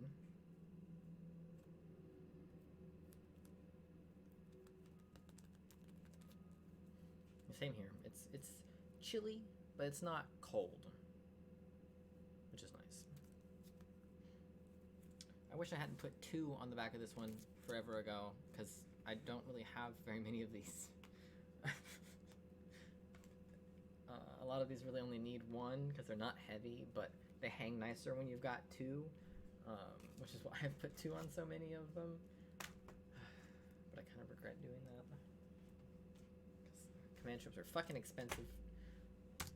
Compete in sports. It's a question of how can we change the institution of sports in this country to make it equitable and to create more opportunity for cis women, for trans women. And like that's kind of like why I wanted to actually ask you all, like, what has your relationship to sports been? I don't think you have to have a direct relationship to sports to realize that women are being affected by this issue, and I do reject the idea of equity. There is no way to come about an equality of outcome, which is what equity is saying. There's a reason that women's sports are less funded and less watched than men's sports. It's because men seem to excel athletically, and they seem to press the bounds of athleticism way farther than women do. We now exist on a slippery slope. If it's female sports, is it then female locker rooms? Is it then female prisons, which we're now seeing becoming an issue here in California, where biological male inmates are being put in female facilities because they identify as women? We have to discuss as a society how much we give into the feelings of wanting everybody to be accepted and how much we are willing to do that at the expense of biological women. I use myself as an example.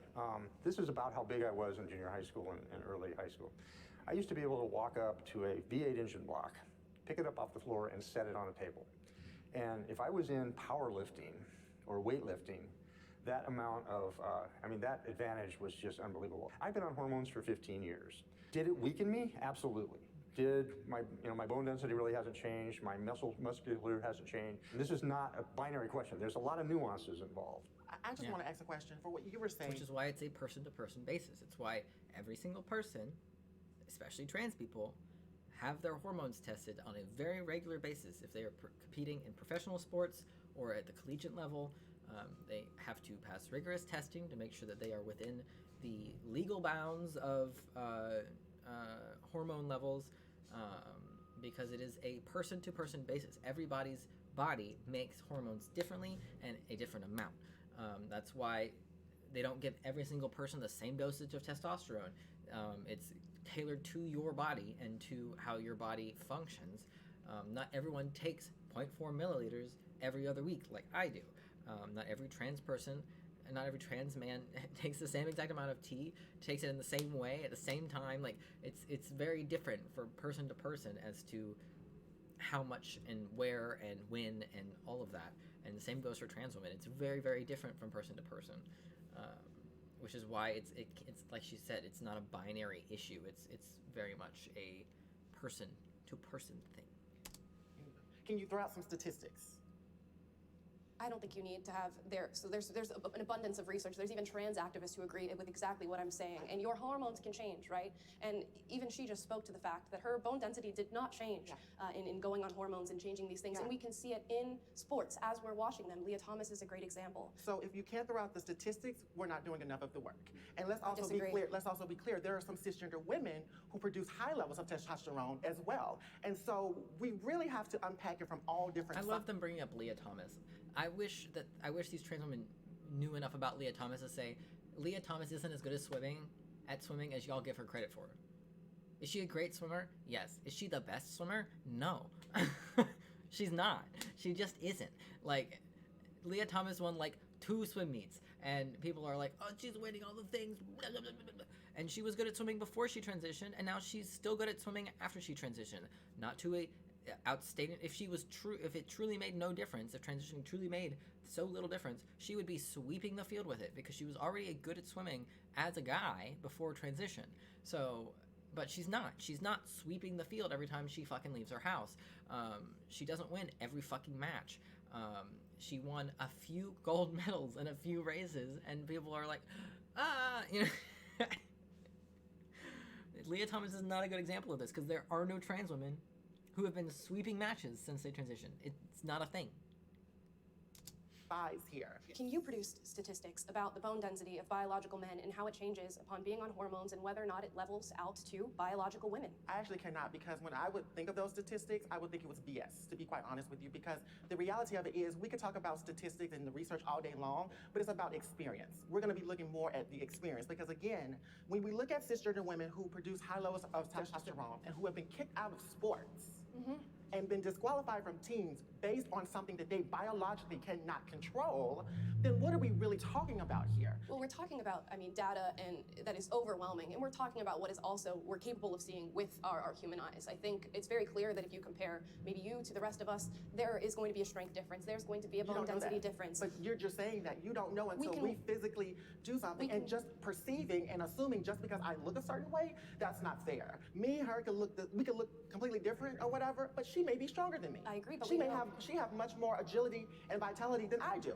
We don't know that until you actually do it. I'm saying it has been studied, it's been done. It's been done, we've seen it time and time again. But we're only going on assumption at this point. Because again, it's not assumption when we see it. Maybe it's the news cycle that I watch, but I see it a lot. I see it quite often where they're showing trans women beating, by far. And you don't see women dominating in the men's sports, right? You don't see trans men going into men's sport and just completely dominating and wiping. You don't see trans women doing it either. Name 2 trans women who have swept their fields since transition. 2. Hell, you name 1 trans woman that has just been kicking complete fucking ass since they started competing as women. Name 1 woman, because Leah Thomas is not one. I couldn't tell you how many matches she's won, but I guarantee you it's not all of the ones she's been in. It's not even half. The field of them. This is what happens when you, in my opinion, twist God's design. And when you go against God's design, you create these problems that you wouldn't have if you weren't going against what God intended. I'm going to take her side a little bit on that. Let me say one more thing, and I'm supporting you on this one. There's a great deal of women that, and actually there was a lady in the last Olympics that they actually disqualified until she went on androgen blockers to knock her testosterone down to a female level. Like I said, this is not a binary yes or no question. And the whole idea of messing with what God puts up God put me up, okay, if you want to take that. And I had this conversation with a very religious man in San Diego, and he was like, oh, I don't quite know how to deal with that. And God made you that way, but he didn't make a lot of the people transitioning. I understand. But God also understands my transition. God, first of all, knew what I was going to be in my life. God already knew I was going to be trans when God put me here. So I don't think it's fair. I don't think it's fair when people dib and dab. Your relationship with God is personal. Yes. It's sacred. And I don't think it's fair when other people dib and dab in other people's relationship with God when they don't understand what they go through. God still blesses me as a trans woman. God blesses you as a cisgender woman. God is embodied in me as a trans person. I don't think it's fair, again, when we judge people's personal relationship with God. Gender identity, sexual orientation, none of that matters to a God that loves all. Gender dysphoria is real. I think it is obviously real because many people experience it, but like any kind of dysphoria, whether it's someone who thinks they're overweight or anything, I think it should be treated as not reality. Like if I thought I was obese, I wouldn't want to go to an affirming therapist to tell me, yes, you are obese and you should, get skinnier. Well, I had the opportunity of working on the DSM-4, I think it was, when we actually declassified transgender dysphoria from a mental illness to a condition. I had been, at that point in time, I'd been cross-dressing for 50 years. And, because that dysphoria was there and every single thing I did to try to drive it away didn't work. I spent millions of dollars trying to be the coolest dude in the world. I bought airplanes, I bought everything that I could to just show the world how masculine I was. It didn't work. It didn't go away. And I did therapy. I purposely went to a therapist that was anti-gender affirming. And literally he said, you need to do this. And because it was so deep-seated. Spent 6 weeks as Gina with my son, and at the end of that period of time, he asked two very fundamental questions. The most important one was, it's got to be truly exhausting for you to lead two lives. And I was kind of like, that kind of shook me to the core that my 22-year-old son saw that better than I did. So shortly thereafter, I announced to my family that I was going to transition. My wife and I separated because of it. The kids were not necessarily shocked, but understood and have supported me quite well. And my wife has actually become a very good, very warm, supporting person for me. Gender dysphoria almost made me kill myself. And coming from Mississippi, at the time, there wasn't a lot of access to gender-affirming resources, like hormones, if I wanted surgery, whatever the case may be. And a lot of us trans folks who don't have access like that, a lot of us have to do sex work to be able to afford some of these things as well. Me coming up at the age of 20, and I knew I had a serious gender dysphoria, I did things to my body that I should have went to a hospital to do. That is something that's very, very hard for people to understand. A lot of us commit suicide because of gender dysphoria, and so it hits our community a lot harder. I do think gender dysphoria is very much real. I think the issue that's happened, especially in the space of science and research, is that we've looked at gender dysphoria and said the only source of care that we can go through is blind gender affirmation care. And a lot of the research shows that this is not the route to go into. And other countries that have decided to do nonpartisan research, Sweden, Finland, have decided that yes, gender affirmation care should be an option, but it really should be the last resort when it comes to treating people who appear at clinics with gender dysphoria. A lot of conservatives will deny and say, well, gender affirmation care does not make them happier. And in many cases, that is true. But there are the cases like yourselves where the gender affirmation care does make them happier. I know a lot of people that have transitioned, have untransitioned. I've talked with a gentleman at a religious right convention one day, and he was sitting there screaming how Jesus got him out of his gender transition. And honestly, that was the saddest man I've ever talked to in my life. When I looked at him straight in the eyes and I said, hey, I don't agree with what you say, but I 100% support your right to say that. And he just literally broke down crying on the steps of the Supreme Court. If I could interject really quickly, I do. No, absolutely not. I feel as though the medical profession is actually inching towards a space that is going to become unsafe for people who try to express their gender dysphoria, because now we have young children coming into clinics expressing this, who by and large, statistically, about 60 to 70% grow out of that dysphoria. But because it's become a political issue, where many activists have come... I still don't know where they get that 60 to 70% from. I'm not certain where they get that from. I don't know what study they pull that 60 to 70% number from. I genuinely have no idea.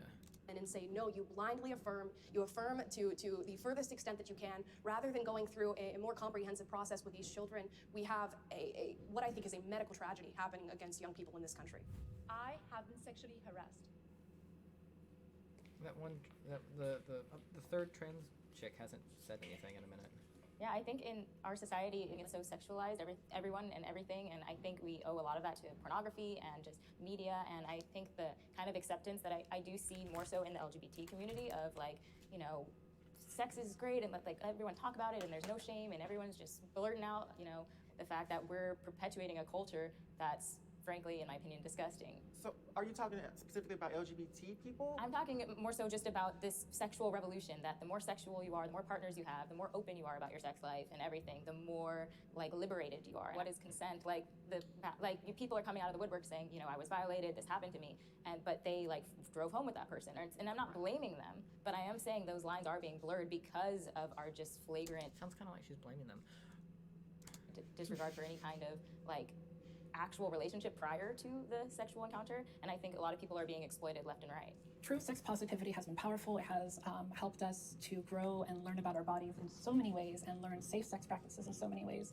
What I would blame for rape culture or for a lack of good boundaries or that kind of thing is we live in a capitalist system that has taken things like sex positivity and mangled it and repackaged it and made it a whole other thing than what it actually is. I was sexually harassed for 5 years by a woman. It does happen because I'm pretty sure it's going to be where men, this, men, that. It's hard coming from a man, but to me it was harder coming from a woman because it wasn't expected. Like I understand you're going to probably touch on that about how men are more on the predatory side or the more harassing side sometimes. But I just want to let you know that it does happen with women as well. All through my life, you know, world's biggest kid in junior high school, I basically was harassed continuously for being gender nonconforming. Back then, you know, everybody in junior high school took showers together. I basically had a permanent welt on my bottom from people snapping towels at me because, you know, I wasn't as well endowed as I probably should be. I had, you know, pretty good sized boy boobs and basically was just unhappy being in sports. But, you know, it happens everywhere. I have been sexually assaulted. And it didn't work out well for any of them. It's real. Let me just put it that way. It's absolutely real. Yeah, I think it'd be hard to find a person who hasn't been sexually harassed in some way, shape, or form, whether you are male or female. I think it's an experience that we all share because we are in somewhat of a hyper-sexualized society, and people love to make those comments public. I am a podcaster and I do social media for a living, so as you can imagine, the onslaught of sexual harassment is quite vast. From a very young age, I've had this recurring nightmare of something happening to me, trying to warn people, and no one believes me. When you're not believed that you're a desirable person, and I really don't think rape has anything to do with desire, but when you're not believed in that way, when trans women are experiencing trans misogyny, we're the ones who are least believed when we are sexually assaulted. And it just feels so disempowering and so terrifying when you know that you are someone who is seen as hypersexual, as inherently sexual, as inherently predatory, and yet at the same time you're seen as someone who can be isolated and sexually assaulted and not believed. I don't think there's anything inherently predatory about trans people. And I think oftentimes when we're talking from a conservative perspective, it gets misconstrued as viewing you as a threat. And I hope that that never comes off. And I think that allegations of sexual assault, regardless of who they're coming from, should be taken seriously. Found common ground. I think we agreed on something. Found common ground. The common ground was sexual assault bad. Isn't that lovely that that's the one thing they can agree on? Is that sexual assault should be taken seriously. Oh boy. Alright.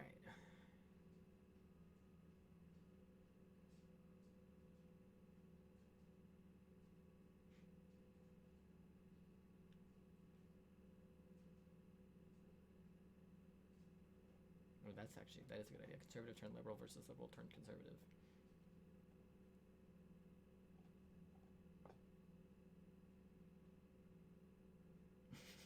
Night, Jimmy. See you next week. Can you stop being gay? Oh my god. LGBTQ versus former LGBTQ.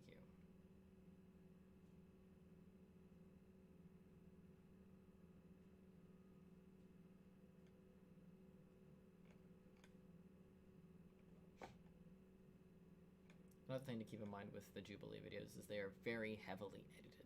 So this was a 40-minute video, and I'd be willing to bet that they have at least twice as much content that they cut out of it, you know.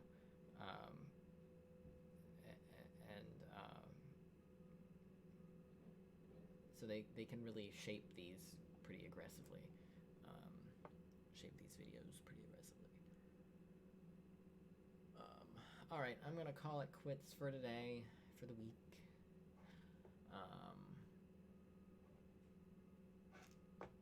That will be all. I love a little bit of brain rot here and there. Now we won't come back to brain rot for a while because it hurts my brain. So that will do it for me. Everybody have a good weekend.